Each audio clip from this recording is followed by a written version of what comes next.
love you, oh loves. Do you have thoughts? Do you wanna share them with me? I love you, oh loves. Oh, do you have thoughts? I'd like to share mine with you. Can we share like lovers do? Underneath the painted blue moon, oh loves, do you have thoughts? And do you want to share with me? Share with me too.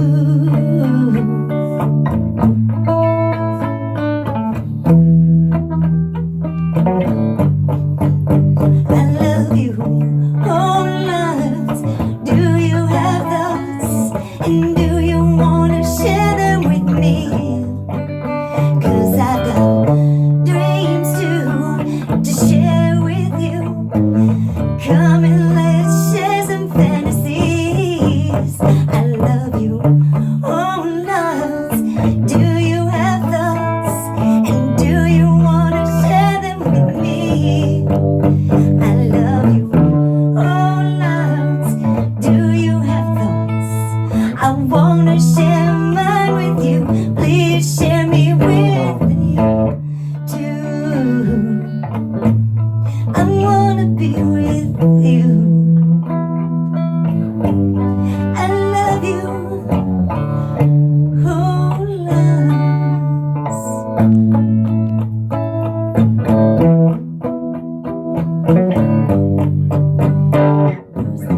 Night after our last night, I seen you best time yet. You stood in the sun. I knew you were my woman. When I dreamed that night, I held you oh so tight. Your arms held me like the blankets I ever knew. When I was a baby, you wrapped in my mom's arms, and every night all I did was dream of you. And now you know, 'cause you've seen me too. I hope you wanna go and share your whole life and dreams with me too. Oh loves, do you have thoughts? And do you wanna share with me too? Do you, and oh loves, do you have thoughts? I know I do. Come and share. Can you come and be with me too? I wanna share them with you. Oh loves,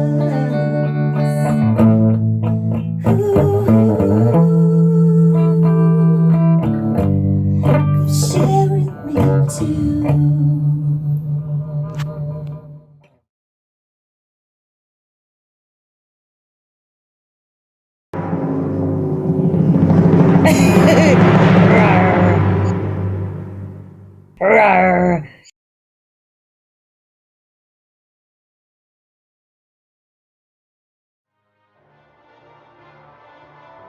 Ambient noise, yeah. So now you grabbing some band lab clips.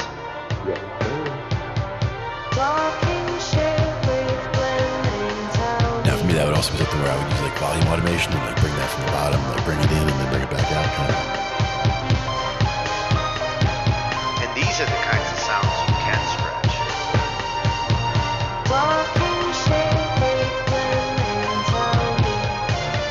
With this AI, like stretching it actually can be cool.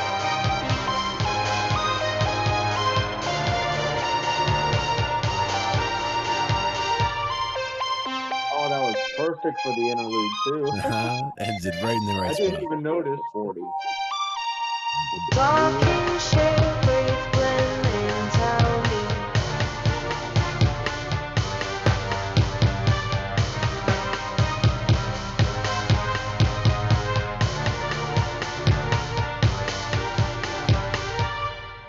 I didn't even realize the texture faded out at the interlude until it happened. I'm like, wait a minute.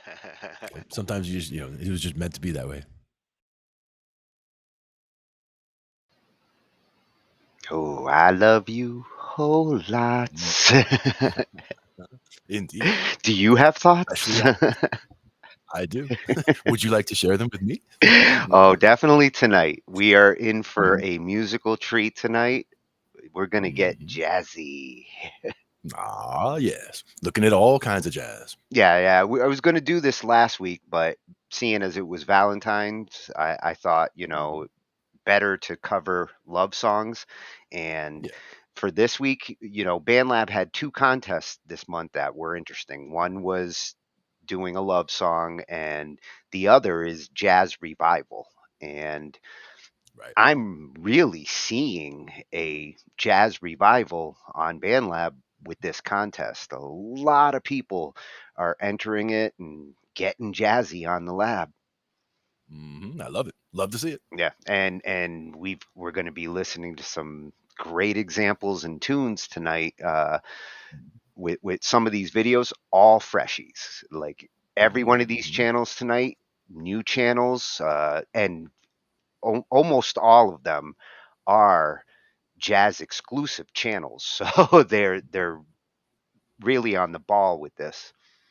And jazz is such a big topic that I know we've got at least another, jazz night 2, jazz night 3. Like there will be more W- for sure w- because we have a lot to get into for theory and appreciation, all that stuff. we're So, gonna have to at least do one more because I mhm, wanted to try to squeeze jazz fusion in and like mhm. all the different genres, but there's so much out there that like I felt like Yeah, fusion probably deserves a whole night on its own because it jazz goes with everything.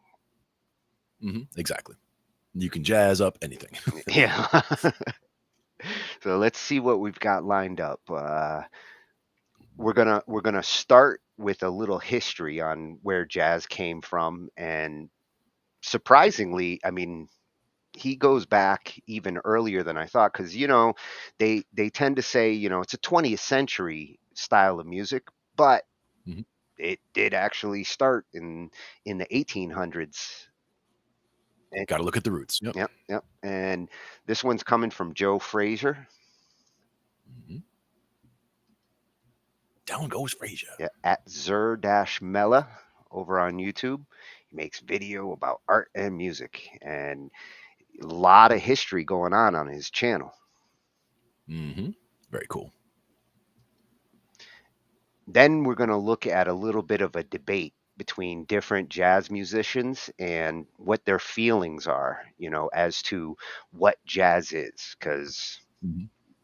it's such a well-rounded genre that you're going to have different opinions as to what makes jazz jazz. Sure. And There are the textbook definitions, but then there's also everything that kind of feeds into the periphery of all that too. yeah, yeah, and these are coming from true jazz musicians. So Mhm. this is one of those jazz channels at I Rock Jazz Music TV. Nice. So we're rocking jazz with you tonight. hmm And then Jazz Mental, cool name, Jazz Mental. Yeah. Like, And this one was kind of important for me. Like I've always associated blues and jazz. They really complement each other. And mhm. he's going to go into like the differences between jazz and blues and the things that are similar and why they kind of mesh so well. One of the things with when I got started with my guitar and my bass stuff, I basically started in with blues. That's where I dove in. Like I had a blues channel on my TV, so I would just throw that on and just listen to whatever came up and follow along. And partially because the blues has such a simple structure compared to jazz. Like jazz is usually very complex and there's a lot of stuff to it, a lot of nuance. Blues a lot of times is just here's the structure and just go and put the emotion into it. So there's there is blues jazz, jazz blues. You can kind of get that mix, that cross between them. But for me, blues was always about simple structure and very emotional content.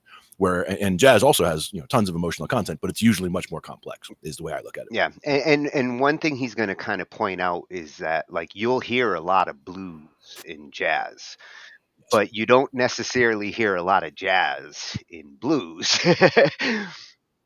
Jazz. So that's at Jazz Mental over on YouTube. Nice. And then we're gonna shift into some technique and what are good standards for Hmm. if you're gonna go out and jam with other jazz musicians. Learn jazz standards is the Yep. channel, which again, like this is a jazz channel, and Oh yeah. he's going to talk about 10 must know jazz standards for jam sessions. And this channel was so informative that he's going to sneak in again because I Hmm. couldn't eat just one video off this channel. And that is a key right there. The knowing just having 10 just to jump in with is something. It sounds like a lot of songs, but if you just take one at a time and work on them, a lot of times they talk about the reasons why these particular 10 songs. Like it might be about things they're teaching you. Like this one's focused on the 2-5-1 turnaround or whatever. Each one has something, or it's just ones that are the most common to find at a jam, because you can go out to an open jam and people are playing. If they're playing jazz, you got to be able to jump in and know some material. So definitely helpful topic there. Yeah, and in some cases, these are where you want to get started when Right. you're starting out with jazz. Hmm. And that's at Learn Jazz Standards over on YouTube. Nice. And like I said, I mean, when you go looking at the videos he's got here, this is a very well-rounded, full jazz channel. Hmm. Very cool. And then we're gonna look at this awesome record collection that Kenny has Mhm. here, and I really like this because jazz is one of those genres where audiophiles, the ones who truly love to listen to records and really appreciate music, it's Mhm. it's a genre where you have some of the most passionate audiophiles, and For sure. when you look at his channel, I mean, he has videos on all sorts of different genres, and he does his like top tens and his favorite albums. Mhm. But when it comes to jazz, he's got a whole bunch just on different jazz. That's where I started going into the jazz fusion because he's got a great video on that. But we'll save the jazz fusion for our next jazz night, Nice. and that's at Kenny's Audiophile Record Review. Mhm. And again, Quite a collection there. oh Yeah. yeah, you go through these videos, and man, it's like going into a record museum. Mhm. Like the vault. Yeah, and he really knows his shit. Mhm. Very cool. And then we're going to kind of go back to a little bit of the history, but more focused on um, the most influential of the jazz musicians, the ones who kind of got the ball rolling. And again, another one from Learn Jazz Standards Nice. over at Learn Jazz Standards, another freshie. Mhm. And he's going to cover the 5 most important jazz musicians of all time.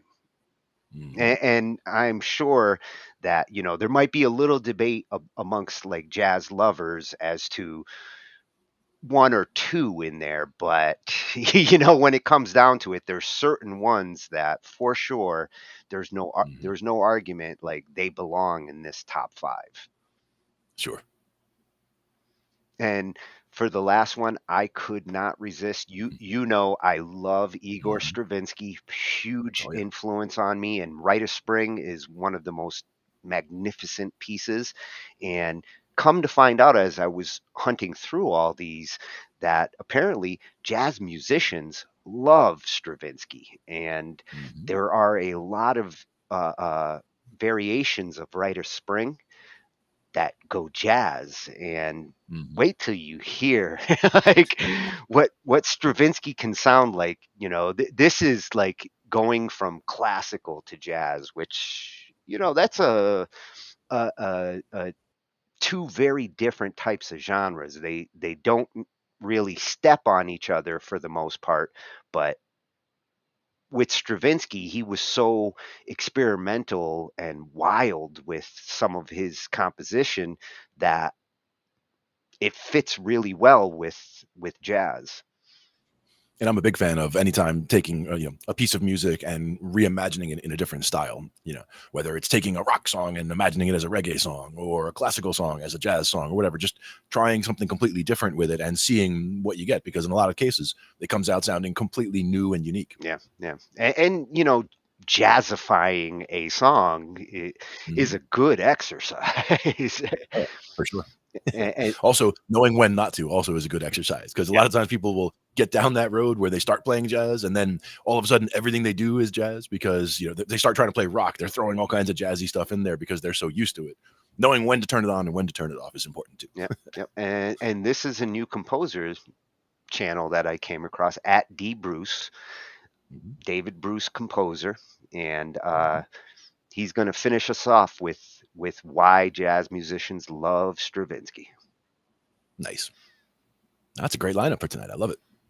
A lot of new channels, new topic. We haven't really covered a lot of jazz in the past, so very cool. Yeah, well, I'm glad that they did this contest. It Mhm. really has brought out the jazz love on BandLab, which you know I wasn't seeing a lot of that over the last 4 years.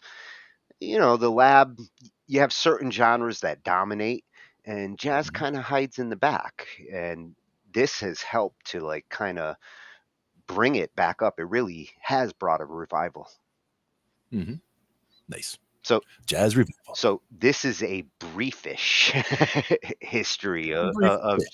because I mean, really, when I was looking through the different videos, I found a lot of great ones, but they can go hours. Oh There's yeah. a lot of content to cover when you start getting into the history of jazz. A lot of different musicians, a Mhm. lot of history behind it, but this was a nice condensed version that really does start way back at the beginning and kind of leads you up to today.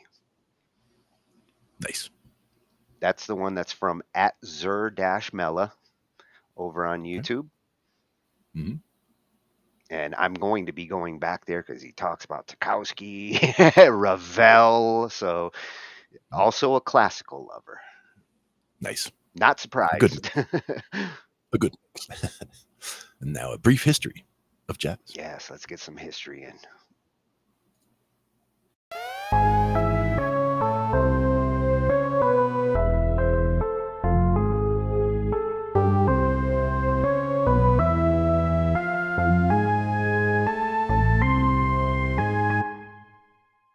Hello, Joseph here. I'm a musician, I'm a composer, and I love talking about music right here on this channel for your eyeballs to consume. So today, I'll be talking about the history of jazz, all the way from its conception in West Africa and the Americas, through the 19th and 20th centuries, through blues, ragtime, bebop, the avant-garde, and on into the modern day. And I'll try, as best I can, to condense this complex, rich genre into a teeny little knowledge chunk for you to drop into your gaping maw.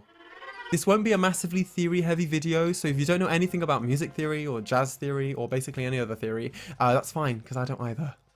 And anything that needs to will be explained in semi-layman terms. Also, click the like button, leave a comment, I love a chat. Let's go. What would come to be jazz originated in the spiritual and traditional music of West Africa. These musical traditions were, and continue to be, extremely diverse, what with Africa being fucking massive. However, there are some commonalities between regional styles. The players of West African music placed a heavy emphasis on rhythm, as opposed to melody or harmony, and very often would involve many different rhythms layered on top of each other in polyrhythms. Music theory moment. Polyrhythms are when multiple pulse patterns of different meter, essentially the way beats are divided up in a piece, are played simultaneously to create a brilliant complex mass of rhythm.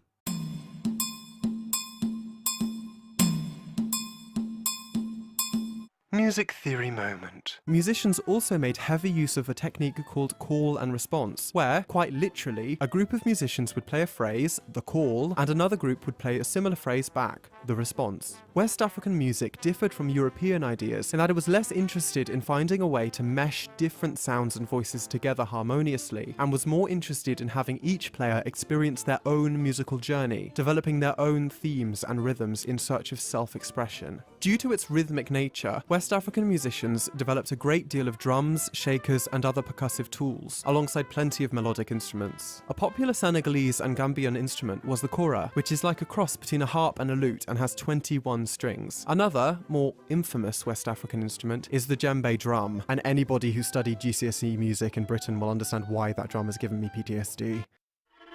Musicians of this time would teach their students through listening and showing, rather than through more European written means. Drummers or other instrumentalists, depending on the culture, may have had an apprentice that they passed down their knowledge to, or they might have taught their children, in a system now known as the oral tradition.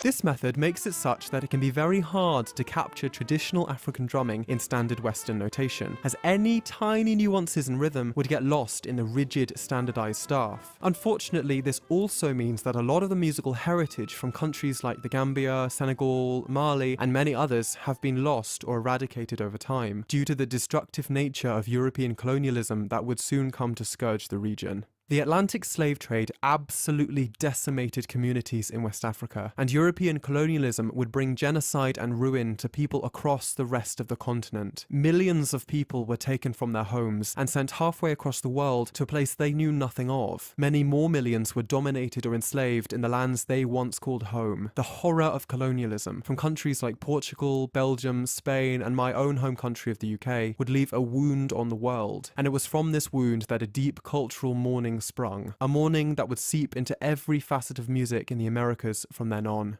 Only a small percentage of those enslaved people were taken to what would become the USA, and a much larger portion actually went to Brazil and the Caribbean. But we'll be focusing primarily on American jazz for the rest of this story, so that's where we'll stay located. However, plenty of musical traditions sprouted from these other colonies, and would influence the development of tango, samba, salsa, and so much more. Jump forward in time. The Atlantic slave trade has been going on for over 4 centuries, and during their hundreds of years of enslavement, the descendants of those taken from West Africa would develop their own musical tradition. These included countless songs, dances, and stories. After the Emancipation Proclamation of 1862, where slavery was universally abolished throughout the United States, except for those in prison, it's a pipeline, slavery still exists, now freed musicians would go on to develop the blues style of music. With its roots in the slave songs of the previous few hundred years, blues music was often simple in structure and composition, more focused on conveying emotion and a story with meaning. Blues artists in their lyrics would often meditate on the reality of living black in America, the harsh nature of racism, inequality, and destitution brought on by white supremacy were all heavy themes in blues, and when coupled with a slow groove of instrumentals, the music would create a real feeling of melancholy.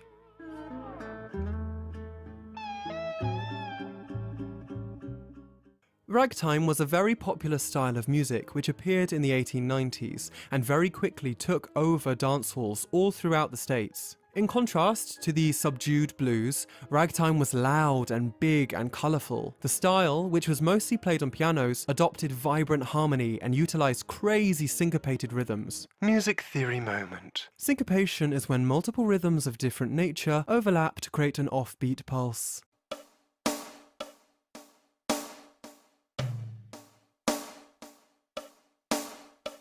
Music theory moment. Patrons loved the genre, as its good time feeling and showy nature allowed virtuosic black pianists to wow the crowd with their amazing piano skills, while also getting people up and dancing. Obviously, not everything black Americans produce is directly inspired by slavery, but I do believe that ragtime specifically signified an emotional reaction to the melancholy of the blues period, deciding to revel in the now and accept joy in this new black American identity, rather than succumb to the harsh truths of what it really was like to live black during the turn of the 20th century.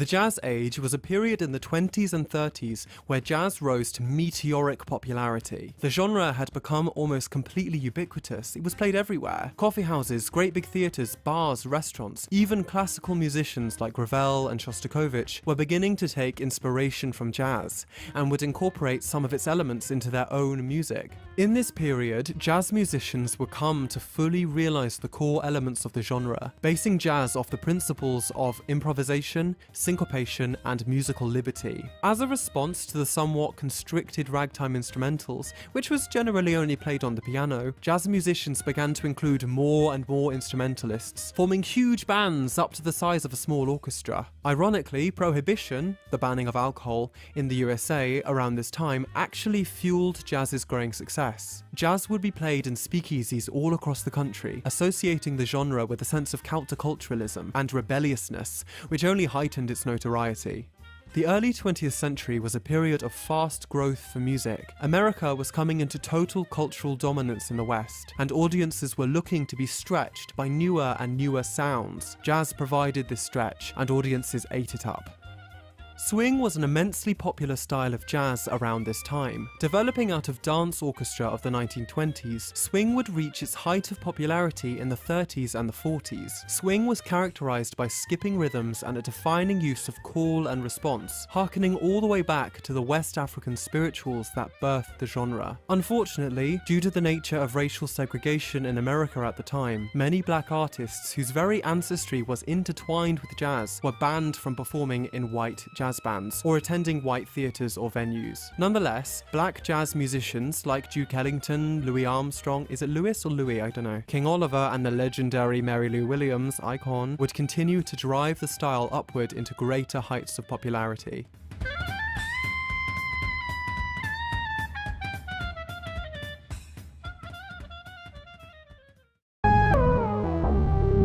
Post-war jazz arose in the 1940s as a response to the decadent popularity of swing. Jazz actually began to take a turn for the hipster. Gone were the days of popular, simple dancing jazz. No, musicians were bored of that stuff. In their opinion, earlier jazz was forced to sacrifice its potential as art for mass appeal, but no more. Musicians had a desire. They wanted to listen to jazz, not just dance to it, but properly listen. Musicians wanted to reform the genre into a mature style that not only is fun to listen to, but also captures deep musical meaning. And from this desire, bebop was born.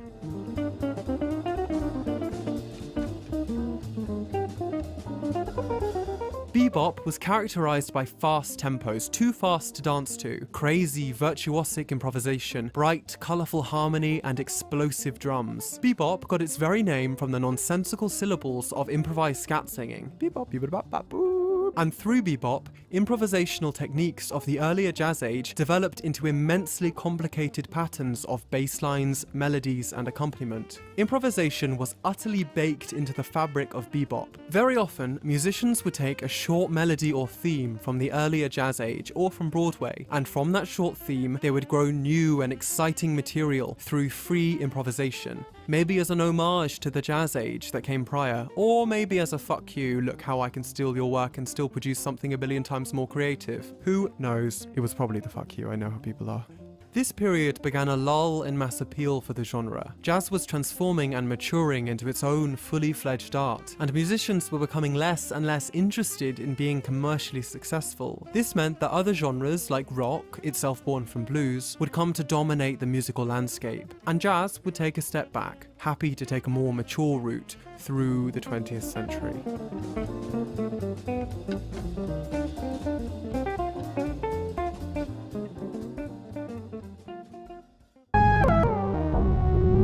Jazz, throughout the mid to late 20th century, continued to transform. Free and avant-garde jazz appeared, and experimentalism came into vogue. Musicians like John Coltrane, Miles Davis, and Herbie Hancock all added their own distinctive flavors to the mix, developing new, never-before-seen musical structures and techniques in jazz that are used all across music today. Art Ensemble of Chicago, an experimental jazz group, arose in the late 60s, very often ignoring melody and harmony altogether, and instead using non-standard instruments like bicycle bells and rubber ducks. Also, after this pandemic thing is kind of turned down, you seriously need to go see Art Ensemble of Chicago in theater, in like in a show.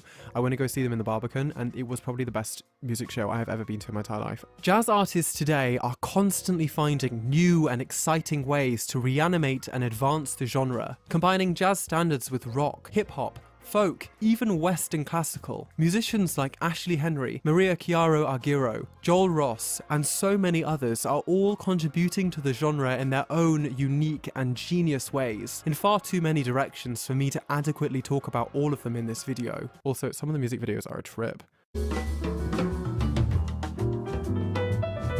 Jazz has developed over a long, vibrant, and oftentimes branching path over the last few hundred years. From the contemporary, with all its many faces, all the way back in time, through bebop, swing, blues, ragtime, and all the way back to its origin in the many brilliant African musicians that unknowingly birthed the genre. With the rise of hip-hop and other black-originated music as the defining genres of this generation, I hope jazz will continue to grow higher and higher. I imagine in the future there will only be more avenues for fusion, more directions for the music to take. Who knows? Perhaps even jazz will rise once again into prominence as a dominant force for music in the 21st century. That is so exciting, and I can't wait to see how the next few decades turn out. For jazz specifically, not for the whole human race. We're fucked. Personally, as a mainly classical composer, I'm actually really interested in how jazz and classical standards can be worked out to mesh together and create new sounds. Jazz and classical are arguably built on very different systems of thought and have their own developed and mature languages, so finding ways for them to combine meaningfully is a challenge that composers have been tackling for decades. In fact, there's actually a genre called the third stream, which aims to answer just this question. I am by no means a jazz artist, and honestly, I don't think I actually understand it well enough yet, but I actually wrote a jazz classical fusion piano piece for my entrance portfolio when I applied to music school. I was interested in how I can combine stylistic elements of Bartók's music, who was a classical composer, with John Coltrane, who, as most people know, is a very famous free jazz artist. I pursued this by focusing primarily on the Coltrane change as its own cadential object within the context of a classically structured piece, all while pulling melodic and harmonic motifs from Bartók and Coltrane's oeuvre and adding in my own I will not be making it available to listen to. So that's it, we're done. You can leave the video now, or you can stay and subscribe, and also like the video, and also leave a comment, and also give me money on Patreon. These videos don't make themselves. I need money now. I want those dollars, honey. I want those dollars now. Love you. Bye.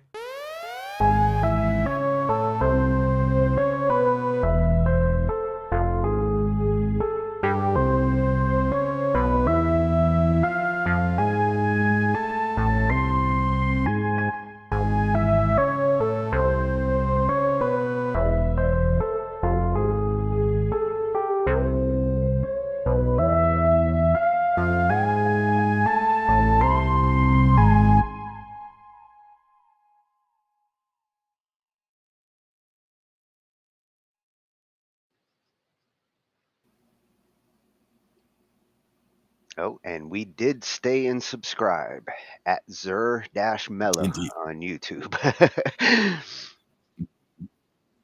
Good stuff. Music theory moment. Blah, blah, blah, blah, blah, blah, blah, blah, blah. Well, I like how he kept it simple. I mean, it's impossible not to mention a little theory to describe, Right. like where it's coming from. There is a Mhm. rhythmic element to it that's real important to recognize, and the counter, the way that, like, what did he say? He had a word for it. The counter melody, the approach of, like, one instrument plays, the other one responds. Call and response. Yeah, yeah. Yeah, call and response. That's definitely Mhm. something I hear strongly in jazz. Like, the instruments Oh, yeah. talk to each other. Sure. And even, it's not just jazz either, of course. You hear that in, you can hear it in rock, you can hear it in blues, you can hear it all over the place, where whether it's a vocal thing or an instrument thing, or, people trading twos. Like, you could have somebody on guitar doing doo-doo-doo-doo-doo, and somebody else will answer that. So they go back and forth like that as well.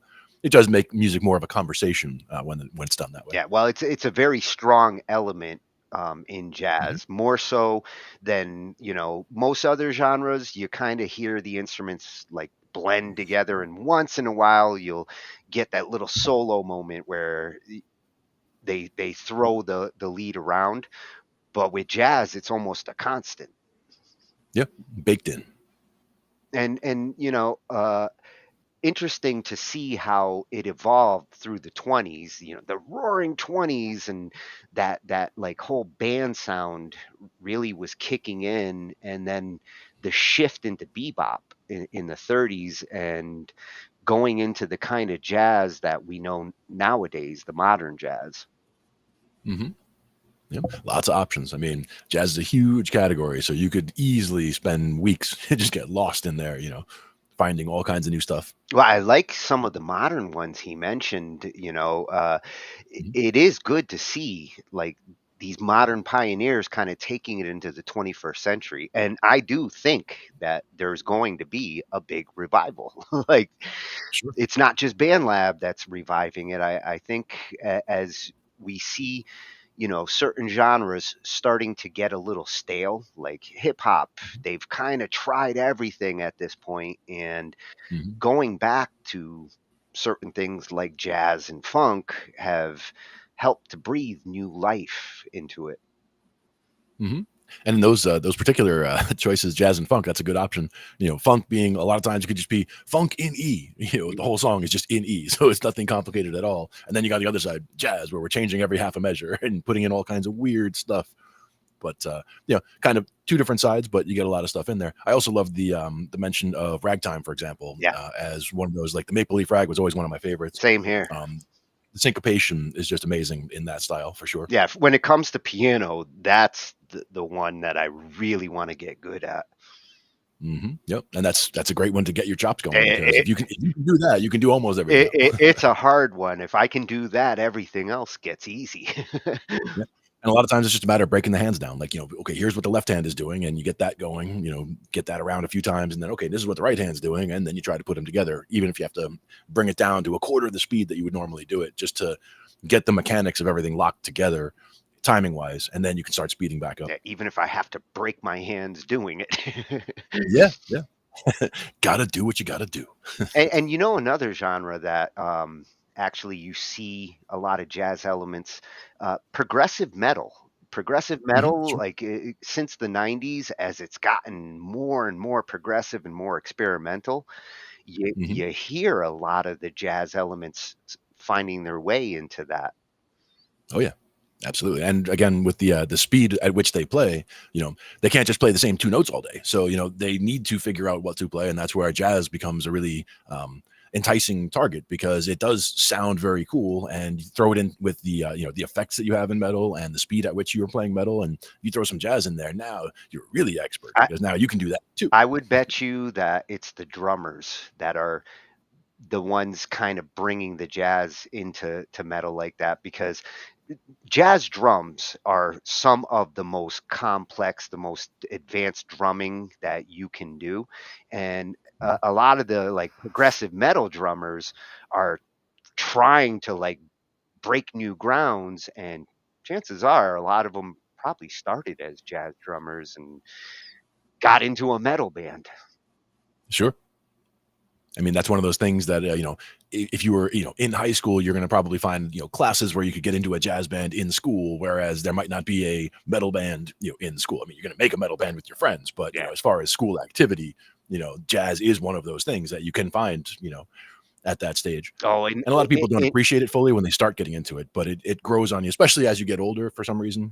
Just jazz seems to make more sense, the more you get into music, I guess. yeah, it is one of those acquired taste genres. Like when I was young, I kind of ignored it. Like, I wanted to hear rock and metal, but as you get older and your music appreciation grows, it's one of those genres. It's just like classical, you might not start with it, but Mhm. if you really become an appreciator of music, you can't ignore it.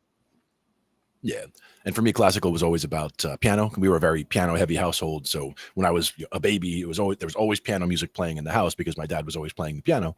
And it was just, when I hear those songs, they're such a strong reminder. Say, oh, I know that song from, so well, because I've heard it a million times, when I was a little baby. Yeah.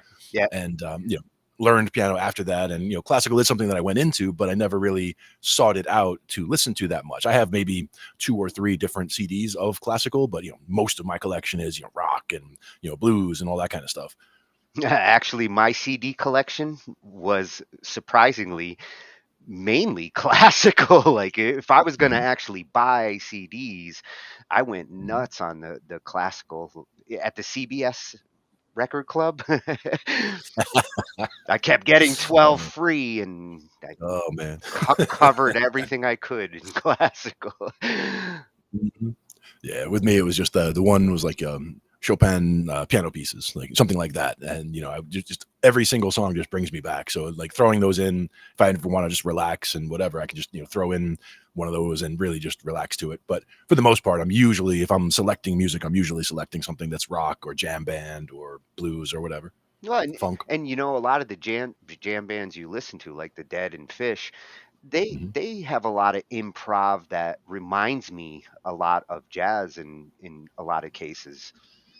Yeah, and a lot of it also comes down to the virtuosity on the instruments. Where take a band like Fish, it's a 4-piece band, and every one of them is just a master at what they're doing. The keyboard player is just a ridiculously good keyboard player. The guitar player is a ridiculously good guitar player. It's like each slot is just you know like all-star team. Is the way I look at it. And like to hear them do stuff that's jazzy or whatever, it's a treat because they do have such a wide variety of stuff they do. For Fish, for example, one time a couple years back, they did what they called the Baker's Dozen, where they did 13 gigs at Madison Square Garden over a period of a couple of weeks, and they did not repeat a single song. Mm. So over a period of a couple of weeks, they did 13 shows of like 3 full sets a night, and did not repeat a single song for the whole thing. So it's just ridiculous amount of material. It's like a whole band filled with Jeff Becks. Yeah, yeah, and then they had a separate theme for each of those nights. Each of those 13 nights, like one night the theme was the chocolate donut. So like you'd have songs like chocolate rain and whatever, and like a whole bunch of different things that all related to chocolate, and that was all songs for that night. And the next night might be sprinkles night or whatever. So they would have a theme that ran through all the songs that they picked for that night, which was also takes a lot of work to put that kind of thing together. But just again, having that much material that they can fall back on, that's all their material, as well as they also do covers in their own ways, which I love. All the covers that they do as well.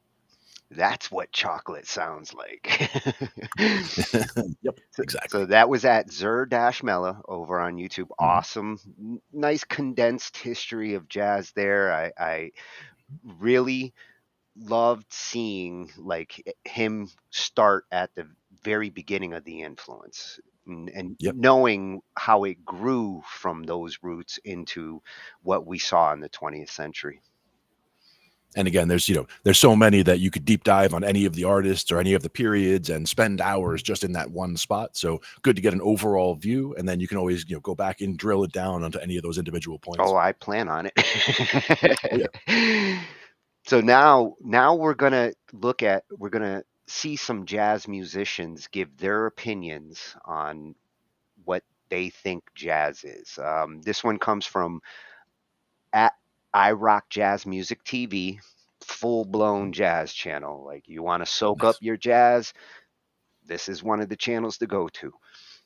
Hmm. At I Rock Jazz Music TV, and this is the great jazz debate. What is jazz? Coming from, the source. Hmm. And let's see what kind of definitions we get.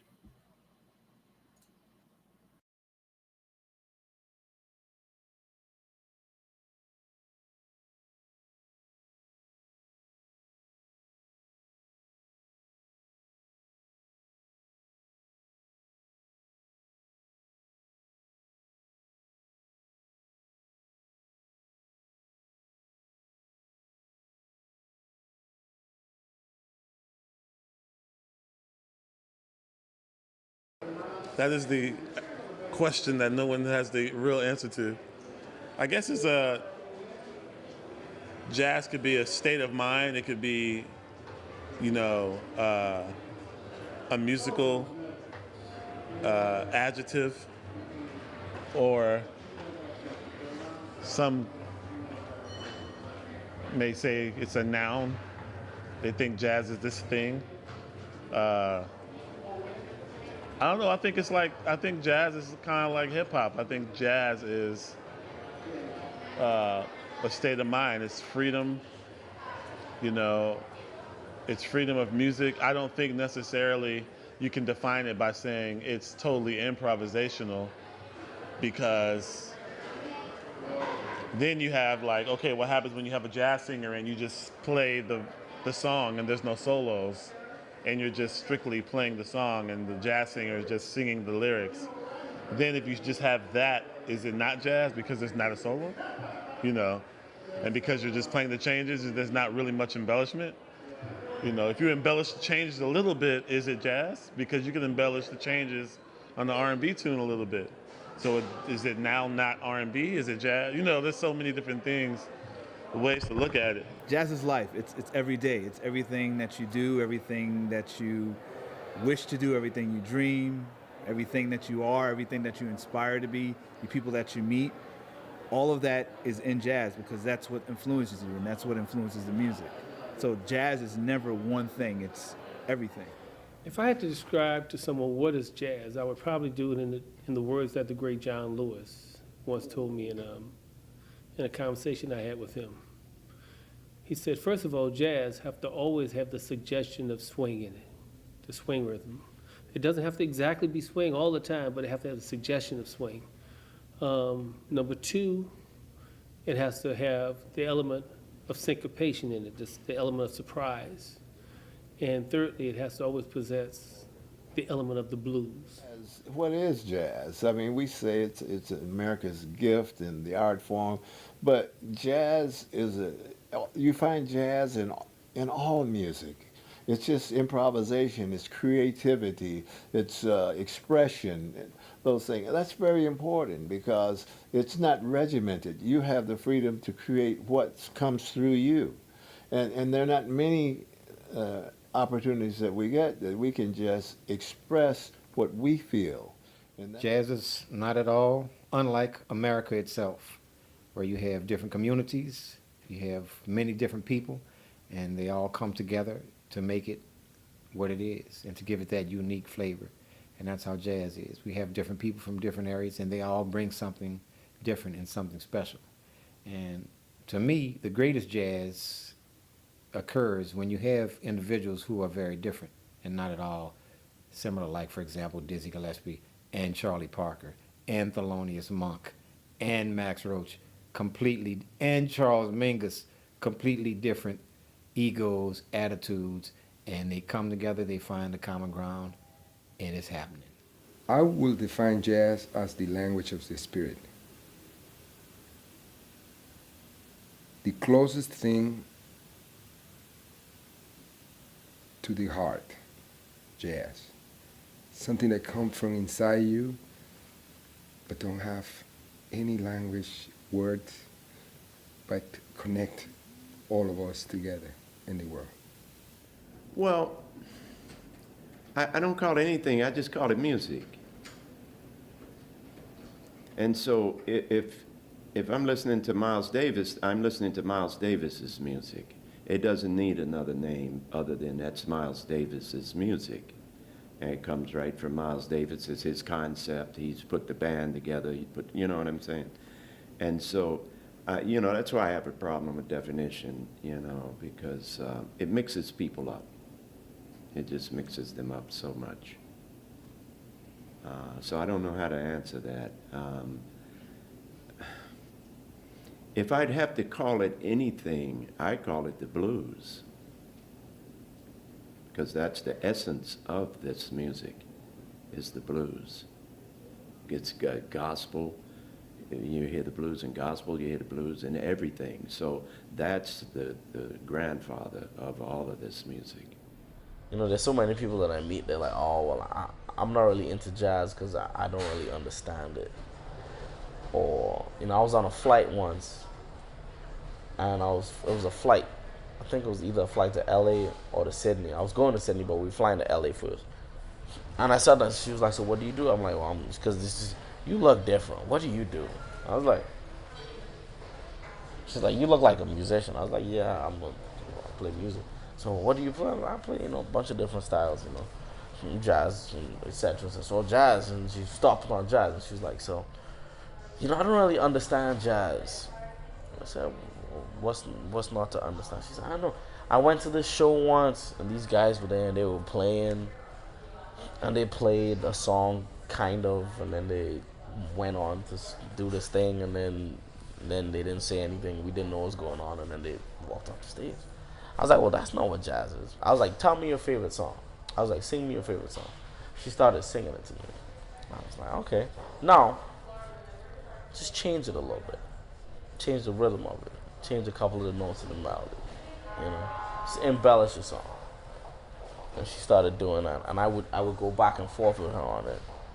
And she was like, she started smiling, and I was like, that's what jazz is. Jazz is when you take the music and make it yours, and then give it to someone. That's all jazz is.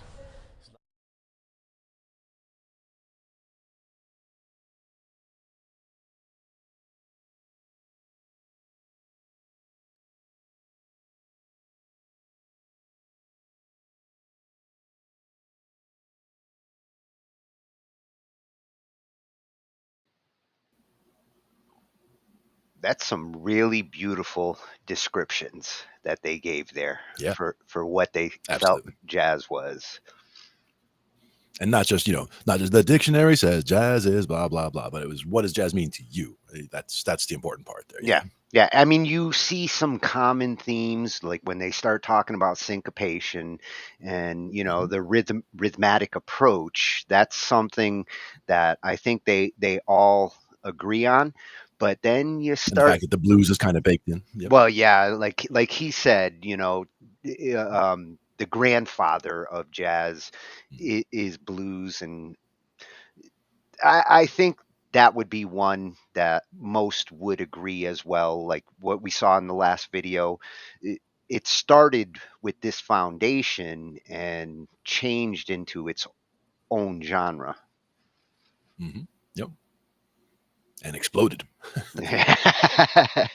Definitely in the 20s, it came out with a boom. Yep. And here we are in the 20s again.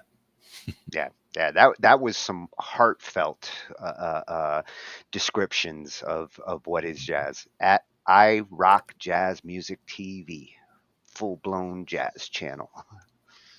Very cool. Yes. We'll be back for that. Oh yeah, yeah. And you see some of these other videos. You see some of the musicians that he interviewed here. They've got more in-depth discussions with them. Gonna be checking that Very out. cool. Yeah.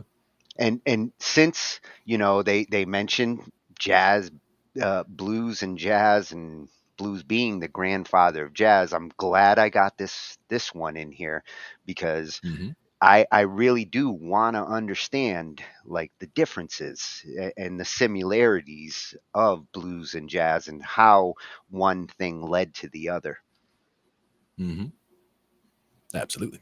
And Jazz Mental, I love the name too. Yeah, he's mental about jazz.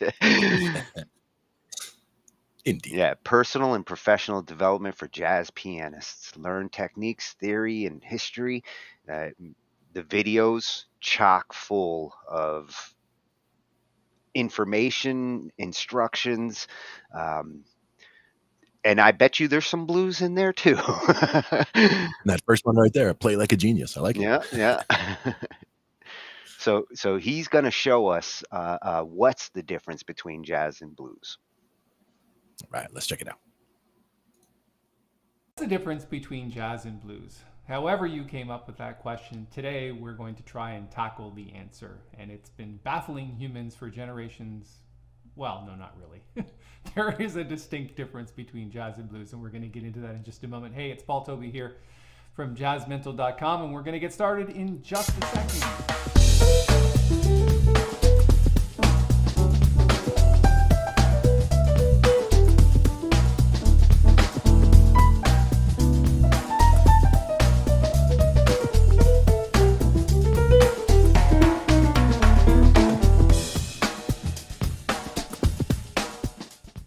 Okay, so let's dive into the difference between jazz and blues. And right off the bat, I'd like to make this statement. Jazz musicians play the blues, but blues musicians rarely play jazz. I think that's because there is probably a more learned perspective amongst the jazz musicians, and they add more chords and more melodic things going on, and it's just a more, if you will, learned style of music. And so that's just the first thing I wanted to throw out there. So, and the reasons for that are the following. First of all, blues is, when you play the blues, it's a simple 12-bar progression of chords. Jazz, it's 12 bars, but it's a much more complicated version, and I'm going to show you the difference between the two. And the jazz musicians tend to reharmonize a lot of the original blues progressions. So this is blues as a blues player would play it. You've got essentially 4 bars of F, well, in the key of F. So 4 bars of 1, 1 bar, 2 bars of 4, 2 bars of 1, a bar of 5, a bar of 4, and a bar of 1. And typically a blues musician would play that pretty straight ahead using straight 8s. And then down here, and I'll just show this to you before we talk about the rhythm, the jazz musician, it's 12 bars, but it's much more filled out with chords. So there's more chords to get through, some reharmonization going on. So that, you can see immediately, that's kind of the main difference. So then stylistically, blues musicians would play this with straight 8s, and it would sound something like this.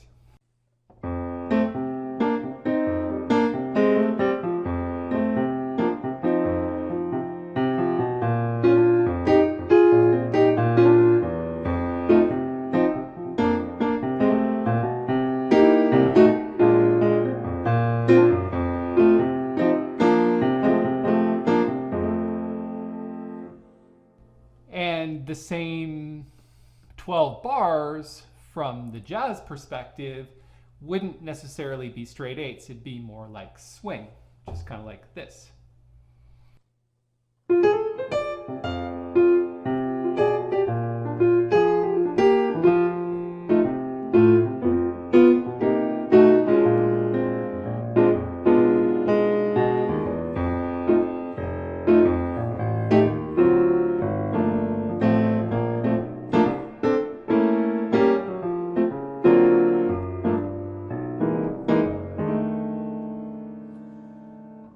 So yeah, also blues, but obviously more notes, more swing, more chords. And so, you know, the blues musicians might play shuffle from time to time, kind of like.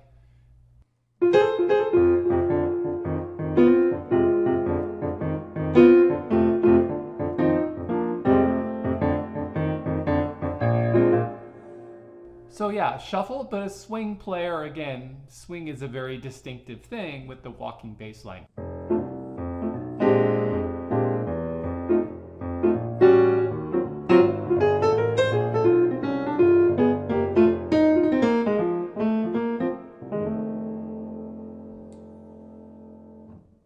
So some other differences. Blues players, blues when it's played tends to have a singer.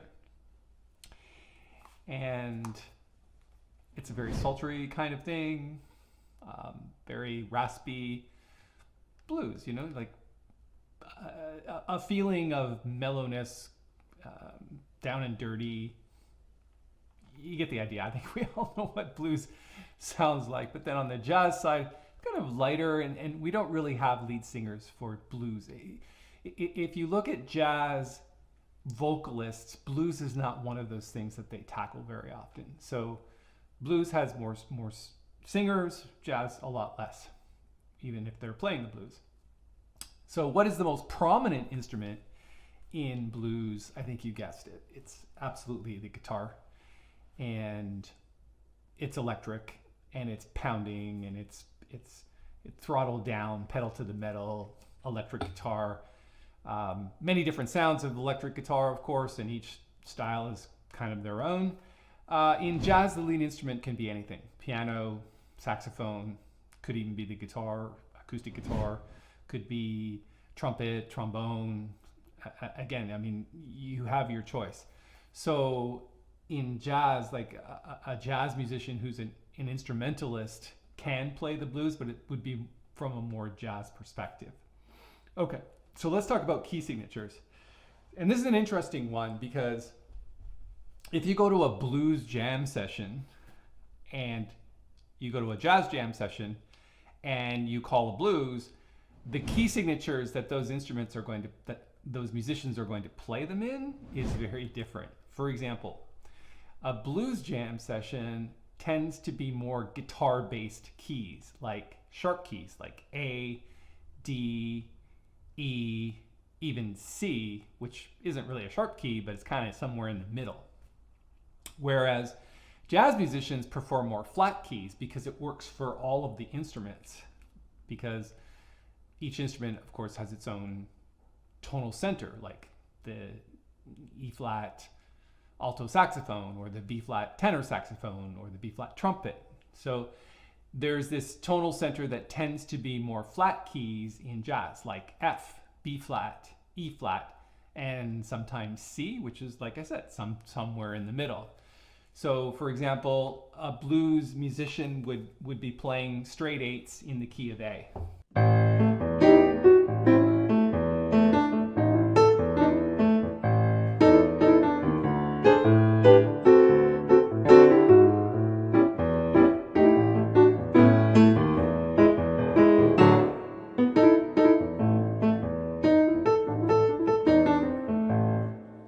Whereas a jazz musician is, let's say, in F.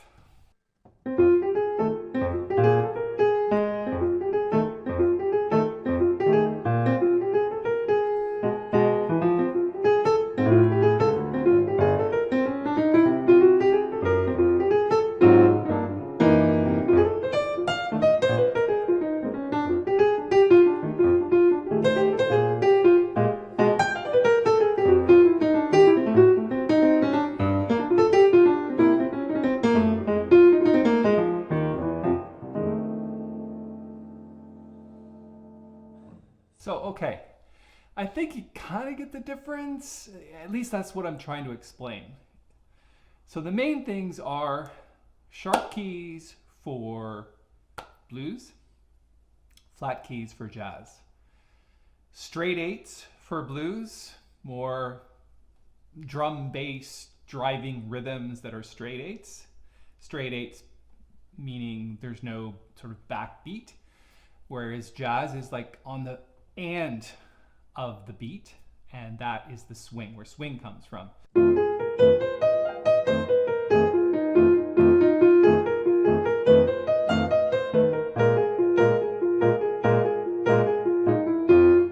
A jazz musician would be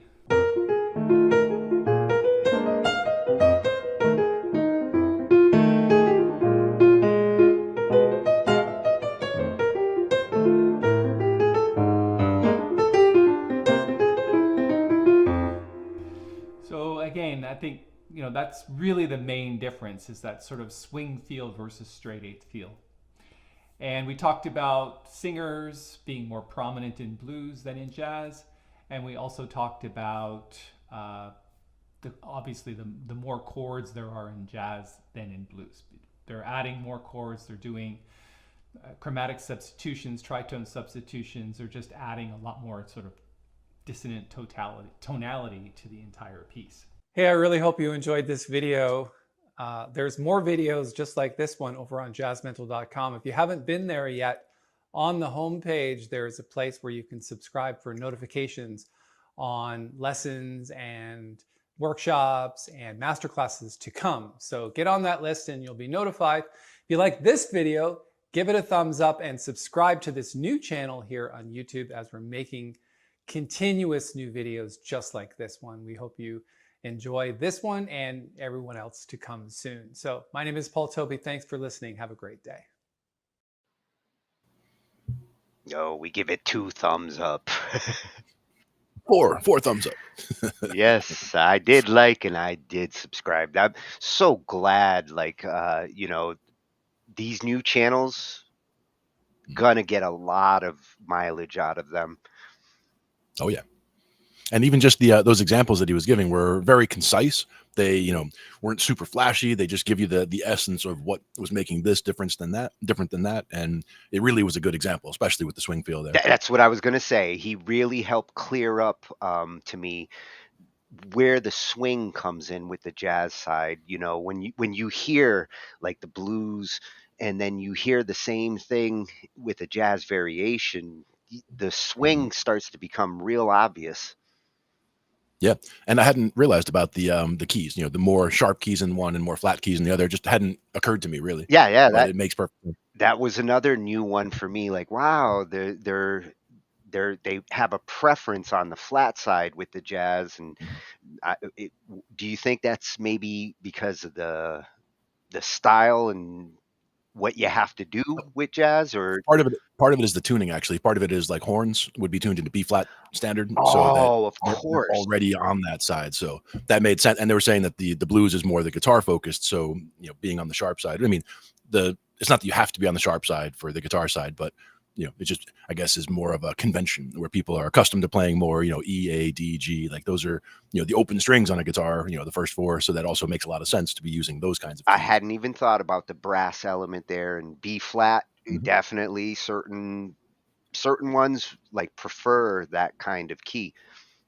And the other one I was thinking about was harmonicas. Even having if you get a starter set of harmonicas, they'll give you 7 harmonicas instead of 12. So you don't get all 12 keys; they give you 7. But these are the most common harmonica keys. So a lot of harmonica songs are written in those keys, and it happens to be a lot of the flat keys, I think. And I thought it was funny when he was talking about like what instruments can be the lead, and when he was talking about jazz, and he said you can even use the guitar.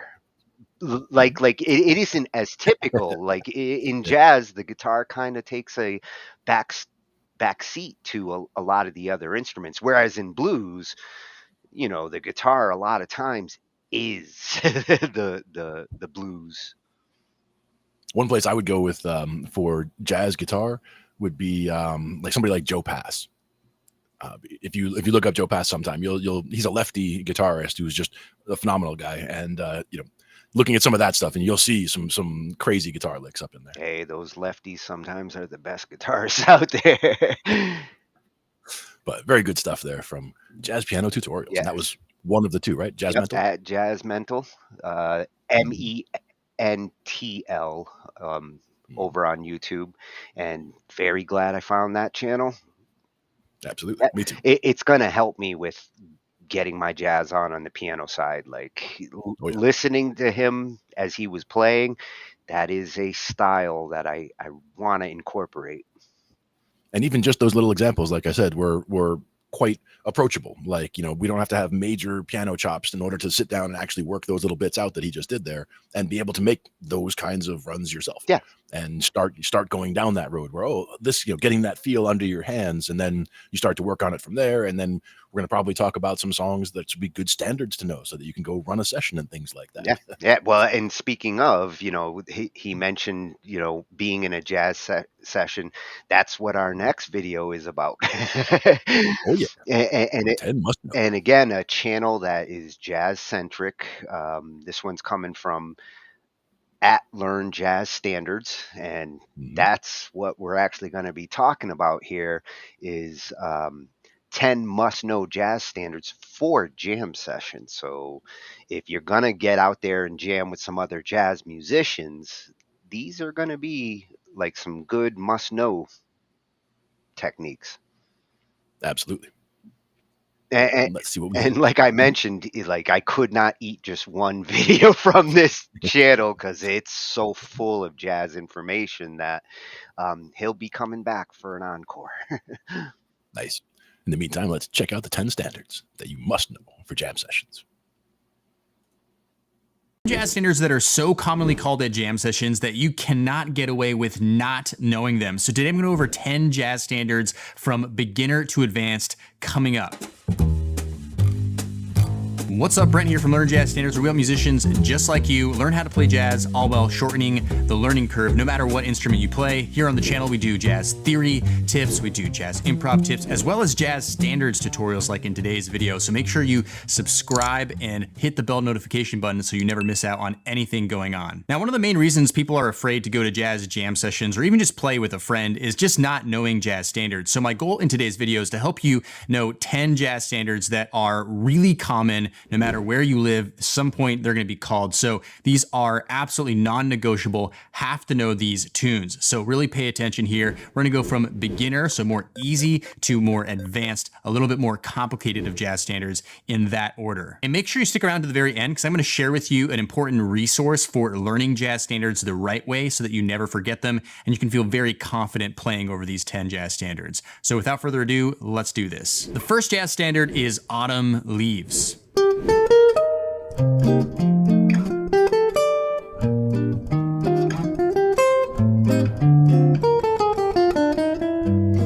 Autumn Leaves is one of the first jazz standards I suggest people look into because it deals with two very important things. One, the 2-5-1 chord progression. You have major 2-5-1 chord progressions, and you also have minor 2-5-1 chord progressions, as well as another important concept that comes up time and time again in jazz standards, which is relative keys. You have the relative major key, or the parent major in the case of Autumn Leaves, as well as the relative minor key. Now, this is important because this is going to come up all the time in jazz standards. So understanding what relative keys are is really important. I call this jazz standard a gateway jazz standard that can really pay dividends if you learn this, help you with all kinds of other ones in the future.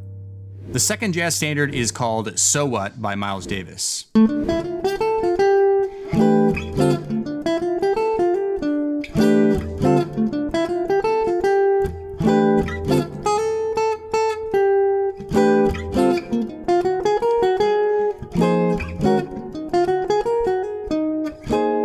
Now, So What is a great introduction to what we call modal jazz, modal tunes, meaning that we're basing most of our improvisation off of the modes of the major scale, and there's not necessarily one parent key center. Now, in So What, there's only two chords. There's only D minor 7 and there's only E flat minor 7. And while that may seem easy at first, there's actually a challenge with trying to figure out how to make our solos interesting just playing over those two chords.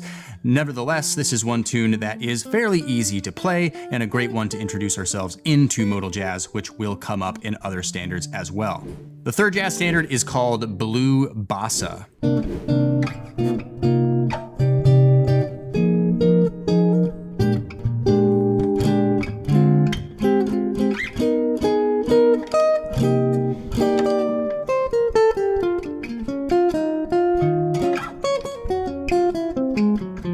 Now, one common genre within jazz that we play is bossa nova, Brazilian music, of course, but this is going to come up all the time, and blue bossa is what I would call kind of the most basic baseline introduction to bossa nova, as well as some important harmonic concepts like the minor 2-5-1 and the movement to the 4 chord, which is all based out of the minor blues. Now, the other interesting thing about this tune is that during the quote-unquote bridge, it goes to a different key center altogether that's non-diatonic, D flat major, which is really interesting and kind of gives a little taste into how jazz doesn't always play within the parent key center diatonic realm. And while this tune isn't really called often in my circles, it is a really basic tune that everybody should have some basic understanding of. The fourth jazz standard is All of Me.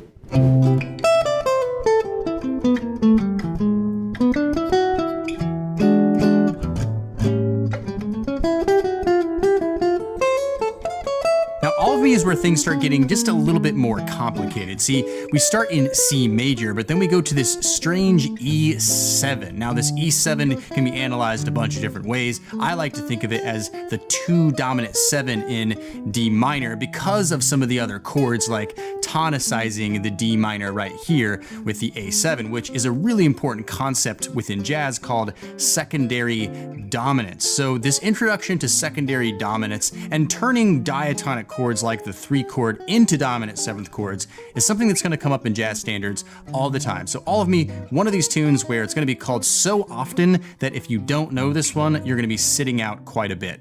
The 5th jazz standard is It Could Happen to You.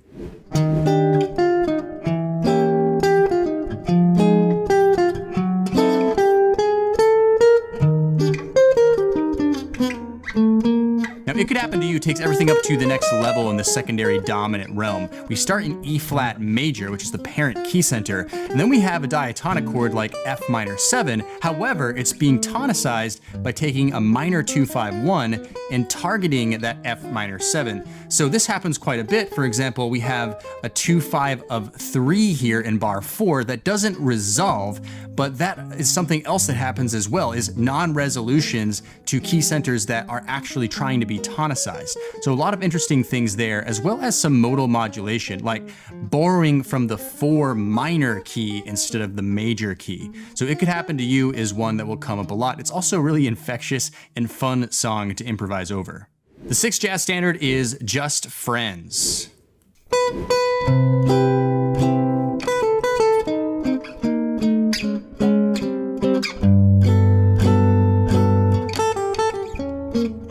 Now, Just Friends is a really interesting song because it actually starts on the 4 chord, which kind of gives it this feeling like that's the key center.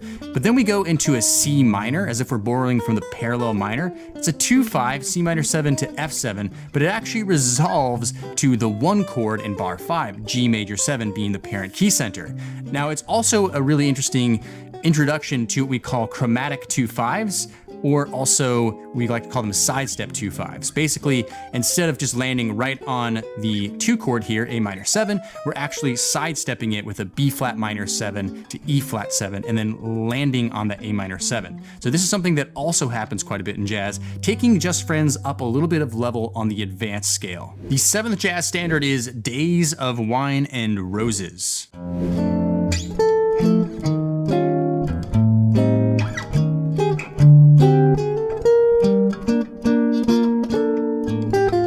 Now, Days of Wine and Roses and Just Friends, I would say, are kind of similar in difficulty level, but an interesting thing that happens here in bar 2 is this flat 7 tritone sub of 6, which is delayed. Kind of really strange movement, but it all kind of comes out of the minor blues, kind of this flat 7 here targeting the G minor 7 in a very bluesy kind of way. Now, Days of Wine and Roses is one of those tunes that I would say is one of the more common of all jam session tunes. So you really want to know this one and make sure you know it in several different keys, because sometimes it's actually called in other keys as well. The 8th jazz standard is On Green Dolphin Street.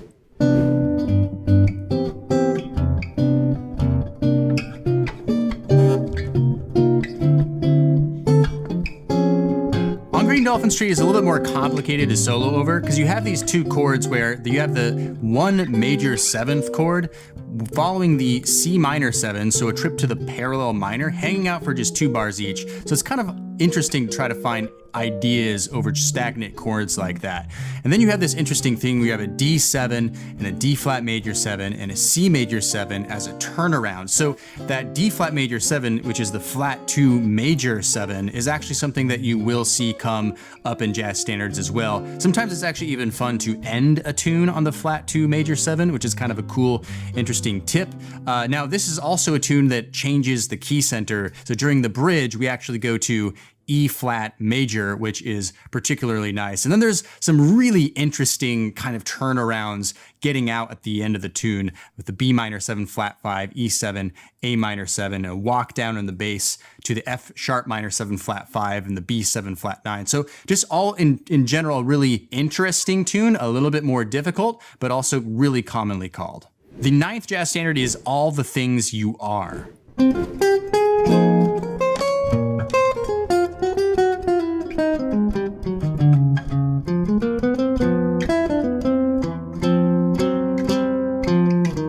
All the Things You Are is one of my personal favorite jam session tunes ever because it's really fun to improvise over. But what makes it such a challenging tune is actually because there are 5 different key centers that we're working through. So the first key center is A flat major. The second key center is C major.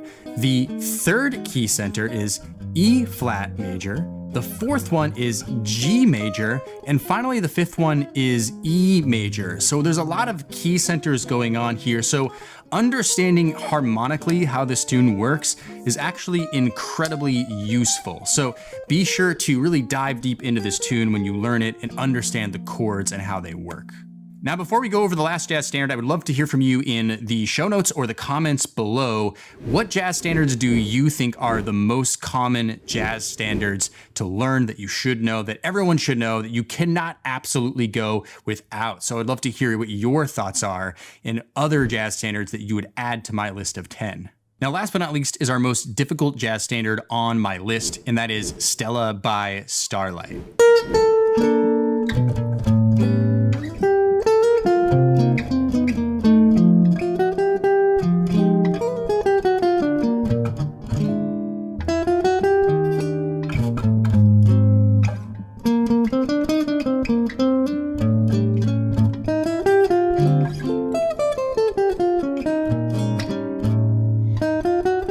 Now, the funny thing about Stella by Starlight is even though it is totally not a beginner jazz standard at all, I would actually highly recommend beginners do learn it strictly from the standpoint that it is such an important one that everybody calls and wants to play. So you have to know Stella by Starlight. Now, it is challenging, but even though it can be frustrating to learn if you're more on the beginner side, it is one of those tunes that if you get challenged, you will grow quite a bit from it. Now, there's so much I could say about Stella by Starlight, the chord changes, the functionality, all the different harmonic analysis of it, but we'll skip that because that would take an entire other episode video to really go through all that. So we'll skip it for now, but know that this is an important one to learn and to really dive deep into. But speaking of Stella by Starlight, I actually do have a video on that. So I'm gonna pop up on the screen right now, a full-on analysis of Stella by Starlight. So if you are interested in learning more about how that tune works, go ahead and click the video on the screen. Now, by the way, in order to learn these jazz standards well and effectively and not waste your time and end up forgetting them in the end, do check out my free Learn Jazz Standards the Smart Way guide. This guide is really helpful for getting a simple 5-step process for learning jazz standards so that you really know them super, super well. So check that out at learnjazzstandardsthesmartway.com, and I'll also leave that on the screen right now for you to check out. Now, if you like this video, found it valuable, please smash that like button. Of course, subscribe to the channel, and we'll see you in the next video. Cheers. I'm smashing that keyboard. Smash. Excellent. Oh, I felt like I was looking at like Jake's little brother, Jake Z. Yeah, I got that too. Yeah. I didn't know Jake knew jazz. Very cool. Well, he took us from Now, Autumn also- Leaves to Stella by Starlight. Was that the last one? Oh yeah, that was the last one. Yep. And each one of those that he mentioned was like, oh yeah, oh yeah. And as we're talking or as we're watching the video, I found the pile of papers I have from my from my high school jazz improv class that has a stack, like a 2-inch thick stack of sheet music, including all of those standards and just tons more. Oh, we've I just found, like, as he mentioned, I found at least 3 or 4 of the ones that he mentioned in that pile already. Just glancing at the top few. We've got some homework to do, Glenn. No, there's homework for sure, but it's all laid out, so it shouldn't be it at least shouldn't be a difficult thing to find all the stuff. It's just a matter now of incorporating and learning and making it feel right when you're playing. And that I love his presentation. Like you were saying, the color coding, these are the kinds of things that makes it real easy to pick things up quick. I'm going to go through some of his videos on some of those and see how quick I can soak them in.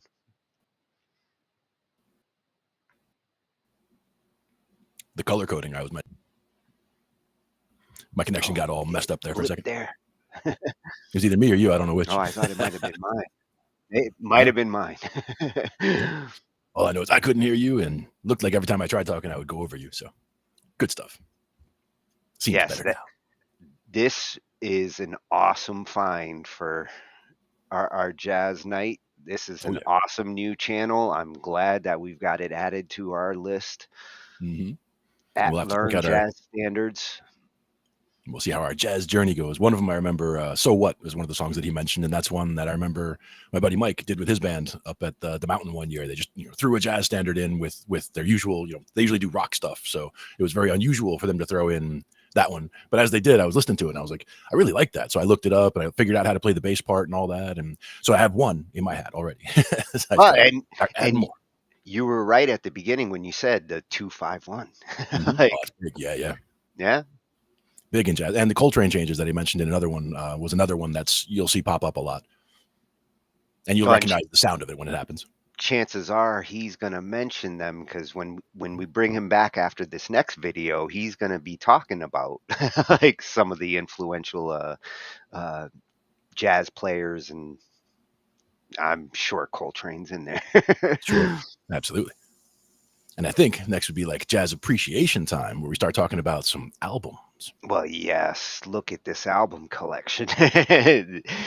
There's definitely some jazz to talk about on that wall. Exactly. Probably mostly. Yeah, and this is coming from at Kenny's Audiophile Record Reviews, and man, this guy, he knows what music is, and he's got the collection to prove it. Mhm.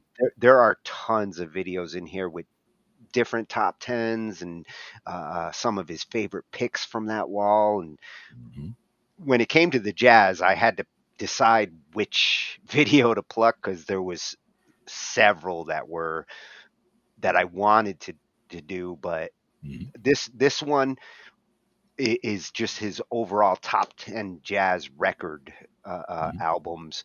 So I think this is a good one to get started. But when we do the next jazz night and we get into jazz fusion, his jazz fusion video is definitely going in there. Nice.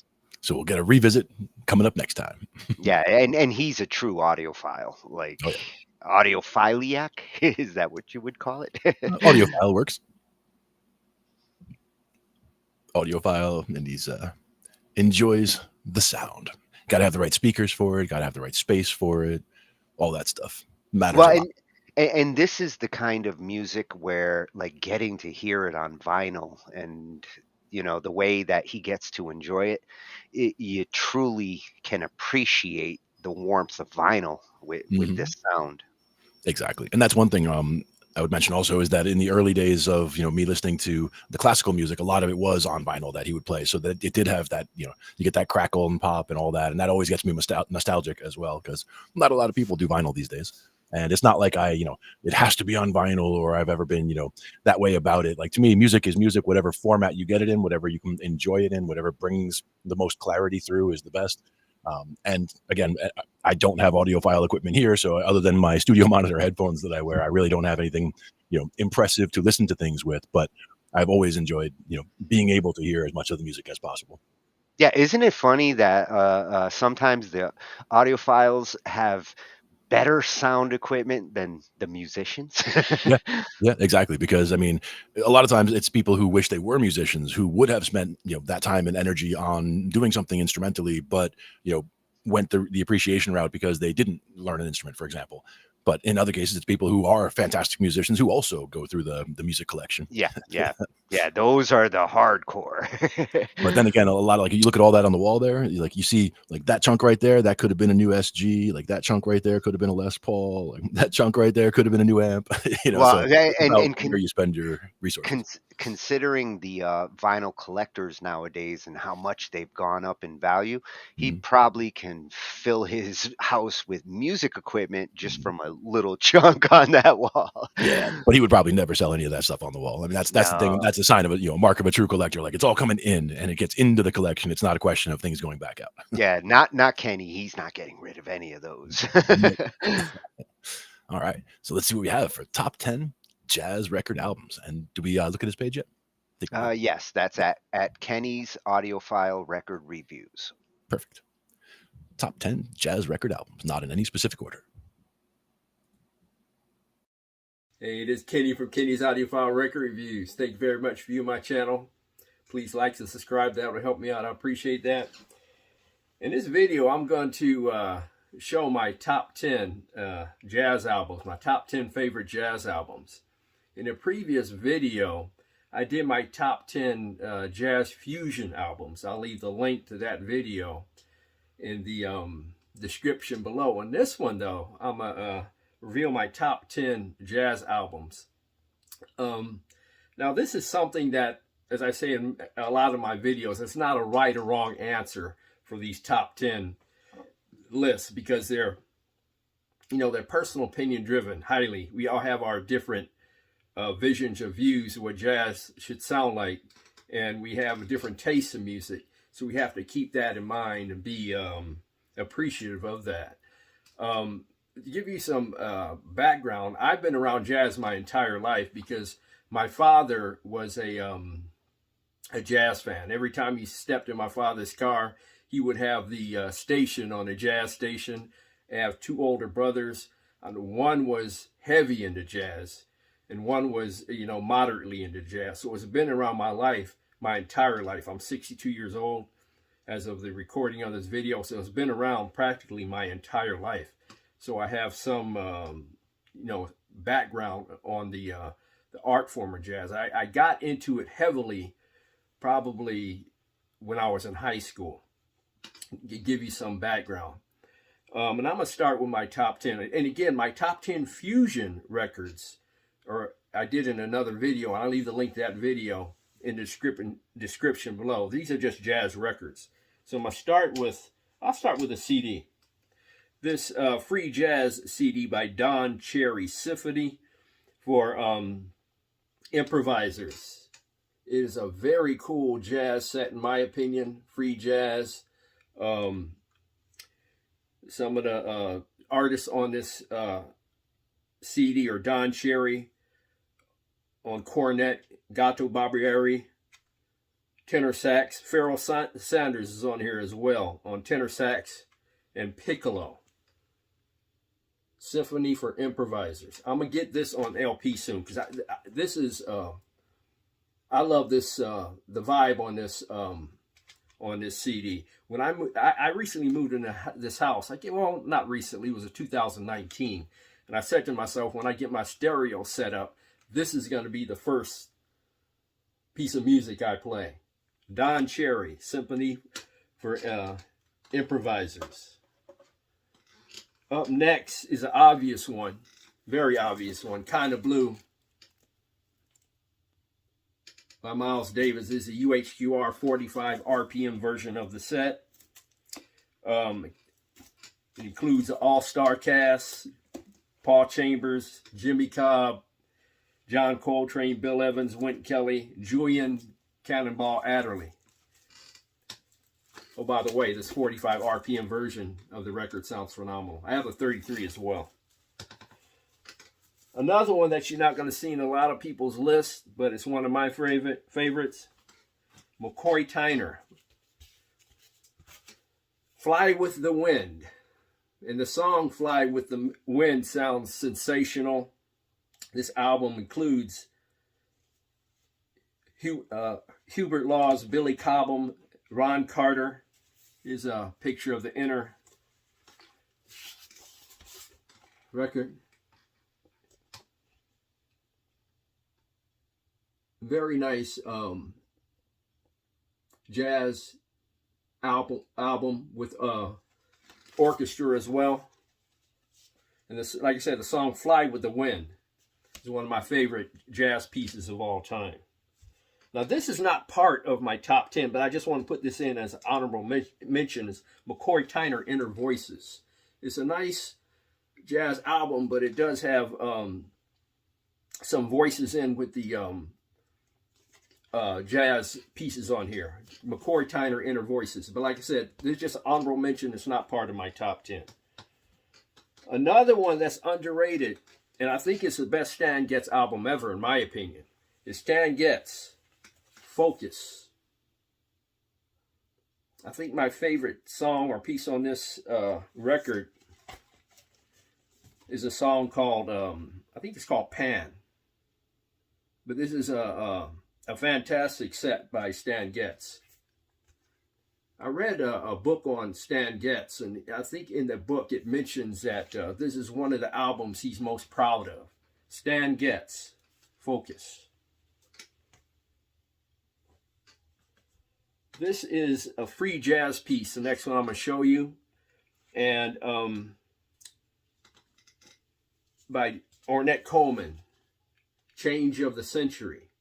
This is my favorite Ornette Coleman jazz album. He did another album called, I think it's called Shape of Jazz to Come, I believe. And that's really close in quality to this. I mean, it's like 1A and 1B when it comes to these two Ornette Coleman albums. But Change of the Century by Ornette Coleman is on my top 10 list. This is an obvious one. I love Supreme. I mean, you can't beat this one. This is the Analog Productions Acoustic Sounds reissue. I love Supreme. A landmark point in jazz with that release.